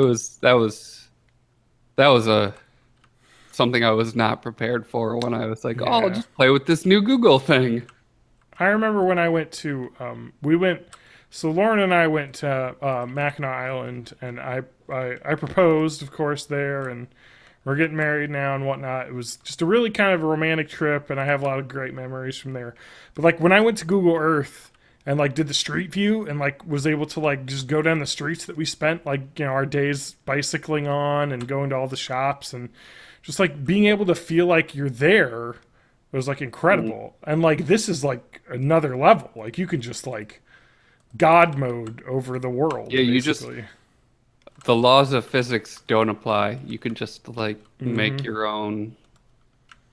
Like so I'm learning the game stuff, like making games and everything. And the first time I went into something that I made where I'd written all the code, I drew all the art assets in like Adobe programs and like literally this is something like it's a world that I created from nothing. And that's just like the weirdest thing to try and wrap your head around. That sounds awesome, though. And yeah, so much fun. I'm totally addicted. is. I'm gonna keep. I think this stumbling into the Vive and deciding to try and learn how to develop games for it is probably gonna be one of those things that I look back on and realize it was a turning point in my life because like I'm super addicted to it now. Well, I think that's great because there's just that's like as much as like kind of VR didn't take off, this year. I feel like it probably had enough of an impact where it's like, okay, this is like a real thing now we can develop for that provides experiences that are very different. Yeah. Well, and it's like you can't tell someone about it without sounding like you're describing a dream or an acid trip or something. They have to try it for themselves. Yeah, it's kind of one of those things. And then when you do try it for yourself, you're like, I get it. Like this is mind blowing. How this, I don't know. It just works. Like. So Matt, in the next month, I kind of want to buy you Audio Shield because I want to see what your reaction to that is. Oh, really? I've been kind of following that one for a while. It looks so. Audio Shield is kind of Guitar Hero-esque. Yes. I've mentioned this on a previous podcast, but we did. Okay. Yeah, it's that open hallway to like, I guess, space, and then basically just blocking meteors coming at you, but it's all based on your music. So you actually import your tracks, you upload and then your own stuff. Yeah. it's from the people who it's from the people who made Audio Surf. That makes me want to play Audio Surf again because that game was so cool. I still have it because I bought that one bundle a while back. Yeah, I have it on Steam as well. Like, that was I've heard a lot of praise for that game. It's the one reason I want the Vive over any other VR. And the thing is, I don't have the computing power to even use it. I really wish I had the money to get a Vive. Every once in a while on the Vive subreddits, there's someone who's like talking about their exercise weight loss Vive plan. Oh, I know. And it always involves Audio Shield. It usually involves a couple of the archery games. And well, there's that bicycling app too, right? Yeah. Well, yeah, and like you can get those little wrist weights and ankle weights and stuff. Okay. And it's a huge workout if you have any of those. That's some Dragon Ball Z shit. Like, yeah, I was about to say, let's do some weighted clothing. Training with weights on, Turn on the gravity to 10,000 times. Quiver and archery game with wrist weights to try and like simulate the bow. Even without the weights, just holding my arm out in bow position for over an hour like was exhausting. But yeah, you really work up a sweat on that stuff, and Work a sweat up. I saw you playing that. That game does seem pretty gamers cool. are they're gonna get super buff Uh-huh. and exercisey, and we're gonna take over the world. I really wish, having had a somewhat of a windfall recently cash wise, I wish I could spend it on something like that. Like, you know what I mean? Mhm. Like I got a wedding. I got to buy a Yeah. house, you know, I like think you wouldn't want to buy right now anyway, because I kind of suspect there's going to be like a Yeah. slim version coming out this summer or something. Not like an actual upgrade, but just kind of an iteration. Iteration with easier to manufacture parts and whatnot. Yeah, I'm waiting there's for always version 2, you know. there's already like the cords have improved and the head straps have improved, and so people that are buying now are getting slightly improved product Yeah. compared to what I have. But I don't think there's going to be hardware upgrade like No. a big one until 2018 at the earliest. Yeah, maybe that, I'll be getting married then, so maybe I'll be able to spend the extra cash. I really do want one. Like I gotta say, playing it at your place is just it's definitely a real thing. Like I think it didn't take Yeah. off because it's just too expensive. You know what I mean? Like Matt, you were it's able too to afford expensive it, and you but need like a crazy computer. yeah, like you already had the computer, you already had this crazy. You're the perfect example of like the I'm trying to just say what the best word for it is, but like the enthusiast. You're a VR Yeah. guy. Like that's what you want. It makes sense for you. Mhm. I don't know if I'm the VR guy. I love games though, and there's some stuff like even stuff like Job Simulator that came out is just really just really is a unique experience you can't get anywhere else, and it's fun. And you watch me play that, just dicking around with that robot, being a jerk. Like that's me in real life, and I get to live it out in a fantasy world. Like Yeah. I love that stuff. And everything is super, if it's designed well, it's super intuitive, and you just interact with stuff like you're interacting with real objects, and Yeah. you don't really need the tutorial moment because you just kind of know how to do everything most of the time. Yeah, that was the craziest thing about that. I remember when we were playing it, I was playing Job Singer, and I put my arm out to like steady myself on a shelf in the game when I like kneeled down to grab something and I dropped on the floor, and I was like, oh, that's air. And I was like, oh boy. I've seen so many videos of people falling over from stuff like that, and I realized that that's going to be like the theater crowd running away from the train film. Like Yeah. in 100 years or so, they're going to be like, can you believe these idiots didn't realize that the counter wasn't actually there? Yeah, I know. I'm that idiot. No, but it's totally There- true. That's going to be the future. Right now, VR is very kind of an isolating experience, so there needs to be more like online multiplayer and more social stuff. And I think we're getting there. Do you know if the game Rec Room is free, Matt? It is free. You should play Rec I Room think it's- because I've heard I have it.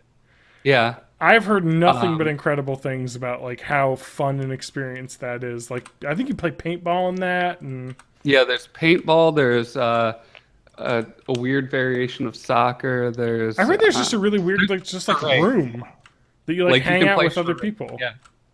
And just Yeah. people are like, it's neat, you hang out in this little room and chat and do weird VR stuff, and that's I don't know. I'm really looking forward to the Gen 2 stuff, when I Yeah, can there jump needs in. to be more stuff like that. More Yeah. just more.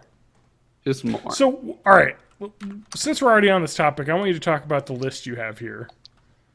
Yeah, So definitely. you've already kind Okay. of said more headsets, less exclusivity deals. Well, and I want more companies to get involved in the headset game because Steam VR is an open source platform. So Yeah. like theoretically anyone can develop for it. And Yeah.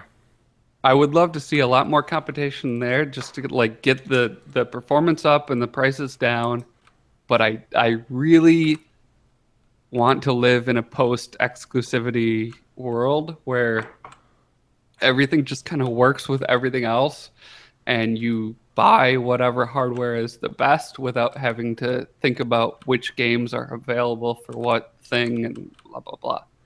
That's going to be kind of hard. Did you read that article that I think one of the developers had kind of rebutting that was like, we wouldn't make these games if we didn't get these exclusivity deals because there just aren't enough headsets out there. That's Arizona Sunshine, Yeah. probably. Where Yeah. they were that was an exceptionally weird they had content that was only available if you had a Core i7 processor. Like Okay. and it wasn't for technical reasons. It was just some random exclusivity deal that they had. And Yeah. there was a big stink about it and they reversed it quickly. But like I can see that, but as a consumer, like if I'm building in something like Unity that's like a cross-platform engine, I would like just export for Vives, export for Oculus, export for PSVR, and it just works. That's totally true, though. Fragmenting only hurts the market because it's such a small market right now. That, like, asking... And I feel like it's the same thing with streaming services. Like, if your streaming service's sales pitch is your library, then you're doing it wrong. Like, Yeah, everyone exactly. should just have all of the things, and whoever has the best tech wins. I mean, to be fair to Netflix, who's kind of doing that, their exclusive stuff is some of the best stuff. Like Black Mirror, we and talked about. they make it so that, like, I don't That's know. true. It's like HBO at that point. We have our own awesome stuff. Like, you want to buy it just for that. And, hey, we got some stream movies, too. You know, they got Civil War on there now. You could rent that, you know, like, or get that for your subscription fee. So they have good stuff. But, yeah, it kind of sucks having to be subscribed to Netflix, Hulu, and Amazon, which I have all three. Because I'm a fucking person who doesn't want to have money, I guess. Yeah. I don't know. I get Amazon because I use Amazon Prime, so that's worth it for me for that. But like Hulu, I even have cable when I have Hulu, just because I don't know. Sometimes my DVR doesn't catch the stuff I want, and it's nice being able to just I don't know Watch it. you know, without commercials. Because Hulu Plus, there's no commercials, so yeah. Item number 2 on my VR 2017 wish list is All right, let's hear it. AAA content, which is coming. And Yeah, we ain't got crap even on the console side. and I was really, actually thinking about this. I may have had a small epiphany. Like, at least in Vive World, everything's either developed in Unity or the Unreal Engine right now. Like 99% of the stuff is there. So all of these studios that have their own in-house engines, like, it probably just wasn't worth it for them to adapt it to VR yet. Like, that all takes time. And if you're managing all these other projects whereas like Unity, all they do is manage the engine and add new functionality to the engine. So it's probably a lot. But I know Bethesda's doing big stuff this year, and I'm assuming that just everyone else is going to follow along. Well, they had announced that Fallout VR thing, right? Fallout 4? Yeah. Is that... And Doom. Oh, Doom. Yeah. I need to finish playing Doom. I bought that during the holiday sale here on Steam. I need to get back I in on should have it. bought. The holiday sale's over now, isn't it? Oh, no, you have till Monday. Okay. So it's like the New I have Year's, to I buy believe. that because It's 20 right now, and boy, is it fun. really good deal for that game. Yeah, I played that first level that was available on the demo. Yeah, the and it demo. was amazing. Did you enjoy the part at the end where the shotgun clicked to the music when he... Oh, God. That was a good movie. Or that not a movie even. That was a good moment in a great game. Yeah, I would play more games, but you know I'm addicted to Minecraft. It's my new World of Warcraft crack addiction. Fuck. I still have a second prepaid month that I haven't used. Of World of Warcraft from like when? Yeah. From when Legion came out. Because Oh. I had one prepaid and then I had another prepaid. I only used one code. Got it. And you played Legion? A little bit, not too much, because I started from base content again, and I never even got to Legion content. I wish that I would stop subscribing to that game because I'm paying for it right now and I haven't played it in like 3 months. That's $45. God damn it! Why do I keep resubscribing? What is wrong with me? You think you'll go back? I do go back. Yeah. And Think about like what other game would you pay $15 a month for in this current world? I Well, don't know. to get me into Final Minecraft? Fantasy 14. Ooh. I Yeah. played that month-long free demo with Adam on Final Fantasy 14. That game's pretty cool. Yeah, I got a buddy from northern Wisconsin who's really big into it, so I'm and there's a second expansion coming out next year. I was about to say Or this year. Sorry, this year. I could see myself trying that one out because I actually kind of like that game. No, I don't need to pay a subscription fee for a game. You know what? There's enough good games out there. You know, I'm good. So okay, Matt, you said your 2017 predictions, but what are your like pie in the sky predictions for VR? Because I'm liking some of these. I just want to mention one 2017. The last thing that definitely, absolutely has to happen this year is wireless, because that cord is a fucking death trap, and it is. There's third-party stuff coming out, so hopefully it lives up to the expectations. Okay, high pie in the high sky. Something? What? Getting high on pie. Hell. Finest weed in the smoke valley. Okay, It took you. You're losing your Henry, sorry. touch. It took you too long for that. So longer term, definitely lighter, more powerful headsets. They've got to get higher resolution because the screen door effect is getting kind of old. Like It's not too bad, but I think I've only played the game sparingly. Yeah, when you get used to it and kind of like the magic of VR wears off a little bit more, you start to notice all of the strings and flaws. Mm-hmm. But full body tracking. So this is something that I think is only happening in kind of like a hackerspace thing, where people are taking Xbox Connects and I was rigging actually- that into an yeah. HTC Vive system. When I read So that, that it I was can, like, Connect. Yeah, like- Connect does this. Like, it's totally it takes the tracking possible. points from your headset and then estimates the rest from the Connect. Yeah. And like that needs to be built into the lighthouses, because like, man, I want to kick stuff, I want to step on stuff. Yeah. When I'm playing a shooter game, I want it to know where my actual body is, not just where my head and hands are. Mm-hmm.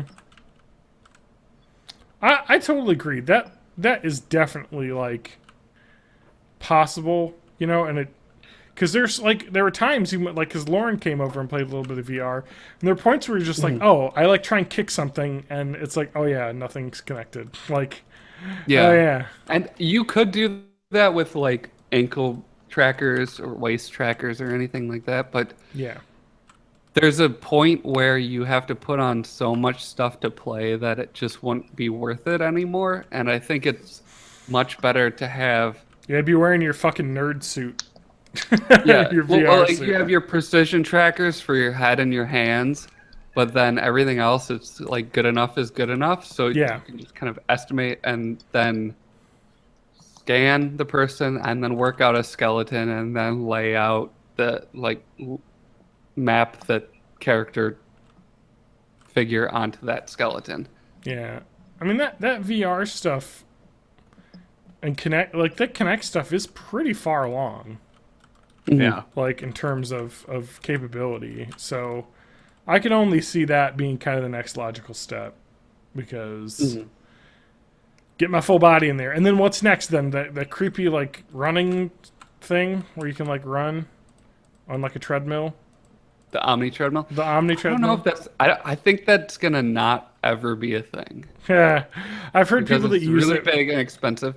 Yeah, I've heard people like it. And Just also- it doesn't feel like walking. It just doesn't work. Yeah, it gets it. into a weird uncanny valley of physics where if you estimate it close enough but not quite close enough, then it almost makes you more motion sick than if you're just teleporting around. So those have so for people who have never heard of the Omni treadmill, look it up. But it's basically like a skate pad, right? Like where you can skid your feet around and it's like you're on a ball. Yeah. Or like sometimes it's like a concave kind of disc thing. Yeah. And yeah, you basically can walk in any direction. And that's basically you step and your foot slides to the middle. It feels like if you get you get on an elliptical, and it kind of feels like walking, but it's just different enough to not feel right. I feel like that's what it would be like. Like just not enough. Like close, we won't but have real walking until we get like straight up neural interfaces where we're just kind of paralyzed. That's what I want. But we're not. Get me in bed, throw on the VR porn, and I will never leave. You don't need an $800 device to do that. That's true. You can do it with my Gear VR, but it's not the same. I need. Well, there's all this stuff in the news now about how we're in our bubbles and like how that's a bad thing. No, I think we should embrace that. I think we should just dive deeper into our bubbles to the extent that we can't interact with or hurt each other in any way, and we'll just all live our little isolated lives in our pods, and that solves pretty much everything. Right, guys? Yeah, that's it. Yeah. Matt, can I share you 2 non-gaming related stories that I thought are incredible? All right, check this shit out. This is a hockey story. I'm not way into hockey, but this is a really cool story, right? A really cool hockey story. Oh, in 2006, an 11-year-old boy sent a letter to his favorite hockey player, Alexander Ovechkin. Played for the Capitals, the Washington Capitals at that point. The letter contained a card. The ones that always lose to the Globetrotters, right? Yes. The letter had a hockey card with a self-addressed stamped envelope, a note to Ovechkin, and, hey, sign my card, send it back. Check this out. The cards or the letter with the card said, if you don't sign this and send it back to me, when I make it to the NHL, I'm going to give you a big body check. Well, can you guess what happened? Alexander Ovechkin never sent it back. The boy, who sent the letter, now is in the NHL. Miles Wood, who plays for New Jersey Devils. They traveled to Washington last night. Is that the only reason you're reading this is no, he didn't check Alexander Ovechkin. But they won the game, and afterwards, of course, he came over, told the story, and he said he was sorry, and he got the card signed. So I think that's incredible, though. He's just like literally, like, if you don't sign this, and then 10 years later, he's 21, and he can meet his hero at the time and be like, I could fucking own you, but I'm not going to, obviously, because that would, I love it. That's a fun story. The other story I have is the best story that I've read in a while, and this blows my mind, and it is terrifying. Have you heard of Game 2, Winter? No. No. All right. So reality TV has been around for a while. 30 years probably. We've been with reality television in some form or another. Of course, when was Survivor? Like 99? So it's been like 16, 17 years of big time reality TV. Yeah, lots of mainstream reality. People doing stupid shit for semi-fame and sometimes prizes. You're talking about Fear Factor, drinking like pig vomit for prizes, like awful stuff, or like Naked and Afraid. Just, people getting naked and people gawking at it. Getting malaria, whatever. Here we go. Yet, despite the fascination of the Hunger Games and and this person says the superior antecedent battle royale, Watch Battle Royale again, article writer. That movie's fun, but it is not a good movie or book. I read both. Well, Hunger Games isn't perfect either, but Battle Royale, like, people are like, oh, Hunger Games is a ripoff of Battle Royale and it's better. I'm like, it is not better. It is a pulp Japanese book. Just because it's Japanese and you read it doesn't make it better. It's good, though. You should watch Battle Royale. It's ridiculous. But anyway, Russia has created a television show called Game 2 Winter, reality show for survival in the Siberian taiga, which is the tundra of the Siberia. Here's what they say, of course, in the promotional materials. The boundary is being pushed here. And Game 2 Winter is currently casting for a nearly year-long show meant to be broadcast around the world. Premise is that contestants must survive in Siberia from July until April, so weathering the entire winter. Explicit from the advertisements in the show, which is financed by some fucking Russian oligarch billionaire, is that everything is allowed. And this is what The Guardian said. Each contestant gives consent that they could be maimed, even killed. 2,000 cameras, over 900 hectares, and 30 lives. Everything is allowed. Fighting, alcohol, murder, rape, smoking, anything. I like they had to put smoking in there. Fuck, fighting, murder, and rape. Smoking. You can smoke on camera. Contestants will sign a waiver acknowledging they might be raped or killed.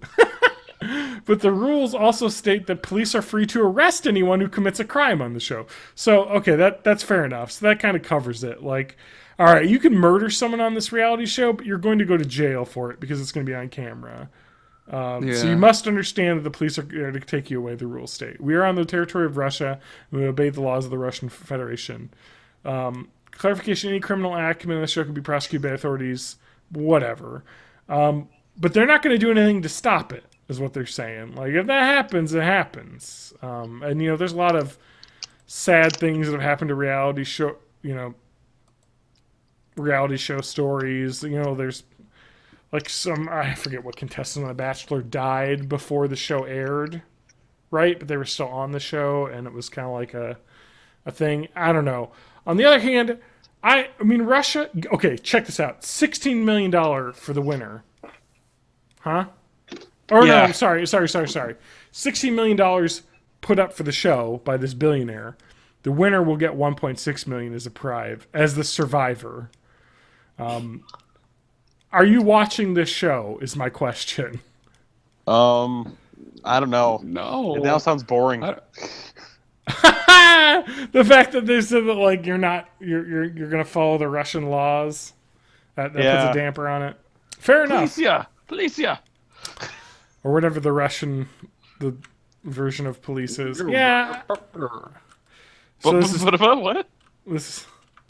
That was my Russian. I was speaking Russian. Oh, yeah, I heard it. Okay. No, I got it. Because it sounded like Duel of the Fates for a second for me. That's it. You got it. Duel of the Fates. I don't know. I think that's crazy. I mean, like, because this sounds like basically like Naked and Afraid, but like in the fucking Siberian winter. And, if you die, you die. We'll film it. Yeah. Fucking Russia, man. Sometimes I love Russia. The balls on those people. Oh, shit. Do you think... All right. I know we're on a podcast, so no one's going to ever know this. Do you think Trump is funding this? Trump is funding this. No. But, he's got a lot of business dealings with people in Russia. Well, maybe... We live in a reality show where the Russian billionaires funded Trump's presidential candidacy. Da da da da da da da. That's the world we live in. Okay, does anyone else have anything else before we're gonna end? Because I'm dumbly addicted to the Wheel of Fortune app. Okay, you got to tell me about this, and we'll end after this. Okay, what? Hold on, I have a soundtrack for this. It's gonna seem a little bit out of place because it's delayed. You're not smoking weed every day?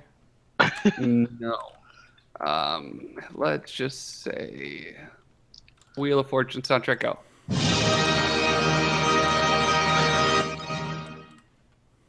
There we go. You know, I've said this a million times, and I don't want to sound like a traitor, but the Russian national anthem is fucking epic. Yes, it is. They put together a good national anthem.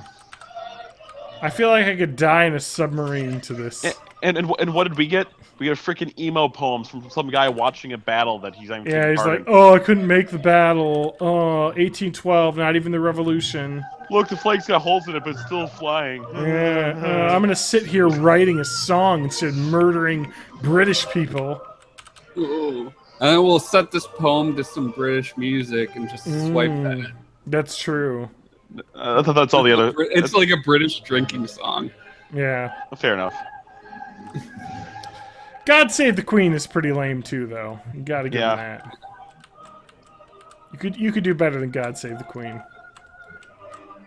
I say. God Save the Queen is the same music as America the Beautiful, right? Yeah, it's close. Or is it My Country 'Tis of Thee? You know, they all sound kind of similar, huh? Yeah. There's one that's exactly the same. There's one is exactly the same as God Save the Queen. I don't know what God Save the Queen's melody goes. God Save the Queen, that's it. Yeah. God save the Queen. She is our queen. That's Oh Canada. This is still a better one. Oh, I love Oh Canada. Oh Canada, our home and native land. That's We all I drink know. maple syrup. We stand on guard for thee. But right. so what is it about the Wheel of Fortune app, though? To finish off. Well, all right. So Wheel of Fortune was one of my favorite game shows growing up, besides maybe Press Your Luck or Price is Right. Fair enough. But one of the things I noticed, especially when I turned like 14 years old, is How hot Vanna White is. that too. But That's what I noticed. No, I'm kidding. yeah, I will. I mean, I don't care. I would gladly. I would gladly. You don't have a thing. I don't have a specific thing for Vanna White, but No, it's fine. Pat but Sajak's the lucky man. but there's no ease in this puzzle. But anyway, There's So- an E in my penis. so by the time I basically turned a teenager, I'm like, this game got too easy. Yeah. So I started to hate it. I'm like, you guys suck on the show. I can Yeah. answer half these puzzles with 2 letters. Yeah. So I started playing the app, and the fact that I could beat half these puzzles in 2 letters, even though this app is freaking Skinner box as crap. Because What does that it's made by mean? Okay, so Skinner box is the idea. I forget who this was. I think he was a behavioral psychiatrist or whatnot. B.F. Skinner, yes. Yeah. He was the guy with the rat in the box, right? Yes, very famous owner of a box. Yes, he owned a box. Rat would push a button and get a thing. Yeah, basically the idea okay, was this is the dopamine rats that starve themselves. yes, right? the pleasure center of the brain. And eventually, he would start giving less and less food with the button, and the rat would keep pressing the button.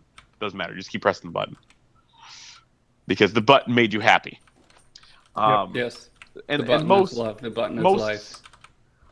most free cell phone apps kind of still run from the Skinner box mechanics. Yep. Where you have to either put more time or more dollars. Yep, spin a loot box, get a small incremental item, move Yep. on. I mean, it's same idea behind World of Warcraft. It's just longer play sessions to get the same level grind, to get that. Ooh, ding. you get the loot drop. You get that the loot drop. Yep. Yeah.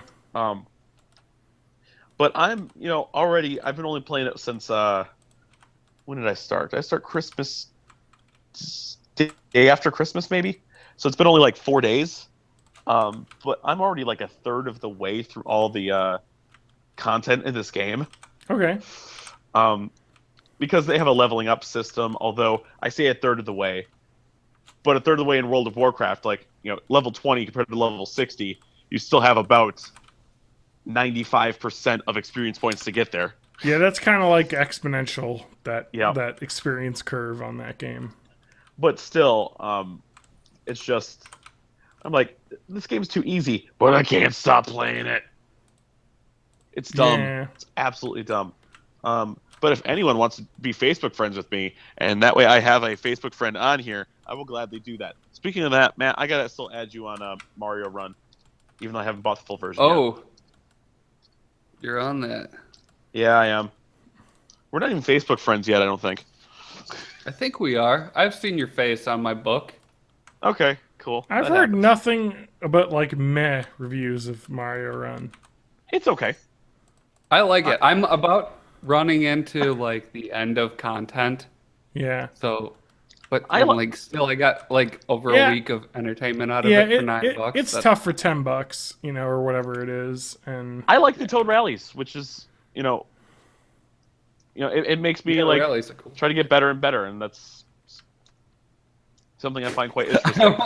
I'll like just own at those, and then I'll meet like a person that I just can't beat, and then Yeah. all of a sudden, like my nemesis and my soul being is about trying to best them. And then you lose like half the toads you got from the past 2 weeks just trying to beat But them. it's totally worth it because I will bring them down. Oh, so good. But with a lot of being sick this past week, and well, past 2 weeks, because it's been a while since our last Yeah. podcast went up. Well, you had Christmas is Terrible. I loved it. yes, that went up. Listen to us get drunk, and John not get that drunk. yeah. Listen should've to drank some more. of us get too drunk. I don't remember why I didn't drink. I don't know what was wrong with me. Because you were saying something about having to do something the next day or something. No, actually, I didn't. I didn't even have work the next day. I think what was is that if I remember correctly, I had a headache that day and I wasn't feeling great. So I think I That's just why didn't you want. turned me down for sex too. That's true. Sorry, Matt. It's just a headache, nothing else. I need to pick a time and come up to Madison. It's been too long. Oh yeah. Hey, Yeah. but we have plans. Extra life next year for sure. I know, wanna do that. but I should at least stop up like one time before. Yeah. Because I'm now hearing not just through Facebook and other means. It's like people are like, yeah, I keep trying to put it off. Meeting with buddies and whatnot, and then they die. Yeah. That does happen. And 2017 is not going to be any better. no, Everyone's still going to Well, die. people will die. Everyone you happens, love but- will be taken from you, and that's life. That's what you learn in other people. As a wise man once said, as a wise man once asked, let me get the quote exactly. Derek Wiseman, professional Wiseman. So, someone was talking about, it was someone's birthday, so they're wishing them the best. The best what? But I don't know. Someone was talking about, well, it's life. Let's just see how much more we can go. Yeah. And someone responded saying, sounds like a challenge. I don't know if life is supposed to be a race. A race to the finish, or an endurance challenge, or maybe we're just judged on style. Yeah. Who said that? That was me in a text chat about 3 hours ago. That's right. So I don't know if we're just trying to race to the grave, if we're trying to just live as long as we can, or at least enjoy what we got while we got it. That's right. Hold your cats close. Hold your loved ones. If you don't have loved ones, you got cats. And they might not love you as much as you love them, but... Yeah. But they'll learn. Yeah. Well, they know that you feed them, so if you were to die, they would have to eat your face. And that would be not fun. Not as easy as the And kibble. if you can, try not to have done a bunch of coke in the 70s. Because that seems to be bad. Yeah, you know what? Turns out heavy drug use catches up to you. Yeah. I did read somewhere, someone mentioned, it's really not 2016 that's killing everyone. It's a lifetime 80s? of drug abuse, alcohol use, and just lots of other unhealthy things. Oh, it's called the 80s, everyone. when everyone did coke all the time. Yep. Ah, Now it's guys. meth. So that's it. 2017. Check yourself. That's the official Born in the 80s slogan of the year. Check yourself. Make sure you're good. What did we not get to talk about? Way too much. We're gonna have an episode next week, though. Hopefully, Adam will not be ill. His what do we want to call that disease? Eating chicken. Slackitis. Eating chicken. There we go. Mm. That was good. He's ill. He said he's ill. You know, hopefully he feels better. We have no evidence that he's not ill. That's true. I'm just going off of my my recollections of his habits. So, Adam, check yourself. It's 2017. For people that want a good way to start 2017, Yep. my kids just started rewatching the Avatar: The Last Airbender series. Oh, that show is so good. It is so good. I need It's to watch it again. fun. Lauren won't watch it with me because she hates anime for some reason. It's A, only half anime, B, amazing, C, awesome. I know. You better watch it. I know. She won't watch it. She said she might watch Attack on Titan with me. I'm No, like, all right. no, this first. I don't know. Avatar first. Avatar's so good. I tried watching a few episodes. She couldn't get into it, man. All right, well, we got to end. The website is borninthE80s.net. Let me read some recent feedback we got. Did we get some? From Stephen Benton. Hello, I'm contacting you with an advertising proposal. We're seeking to publish one permanent article with one do follow link on your website, Born in the 80s, borninthE80s.net. The link inside the article will point to a real money online gambling website. The article in question will be original, unique, and good quality. It will be provided by us, and will be relevant to the topic of your website, or have the topic of your choice. It won't necessarily be an article about online gambling. If you're open to such deals, please reply with a price for such an article under the above conditions. Besides, let us know if you own or maintain any other websites you would like to include in our deal. Maybe we can work out a bulk deal for multiple articles. Thank you in advance. Best regards, Steven. You know what that means? The SEO of our website's popping.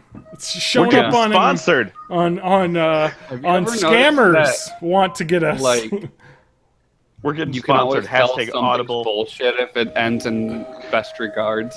Yeah, I know, right? I actually send that to clients at my place of business. I say best regards. Really? Hey, man. It's non-specific. But anyway, yeah, the website is borninthE80s.net. We'll be back next week, same time. We got to talk about the Amazon expedition. That'll happen at some point on Twitch when we get the technology figured out. I saw Matt tweeted some more ridiculous shit to me. Oh, And yeah. I would love to see it all. Oh, you mean natural butt enhancement pills? That's right. Yep. Ridiculous about that. My butt needs enhancement, Matt. And this will do the trick right up.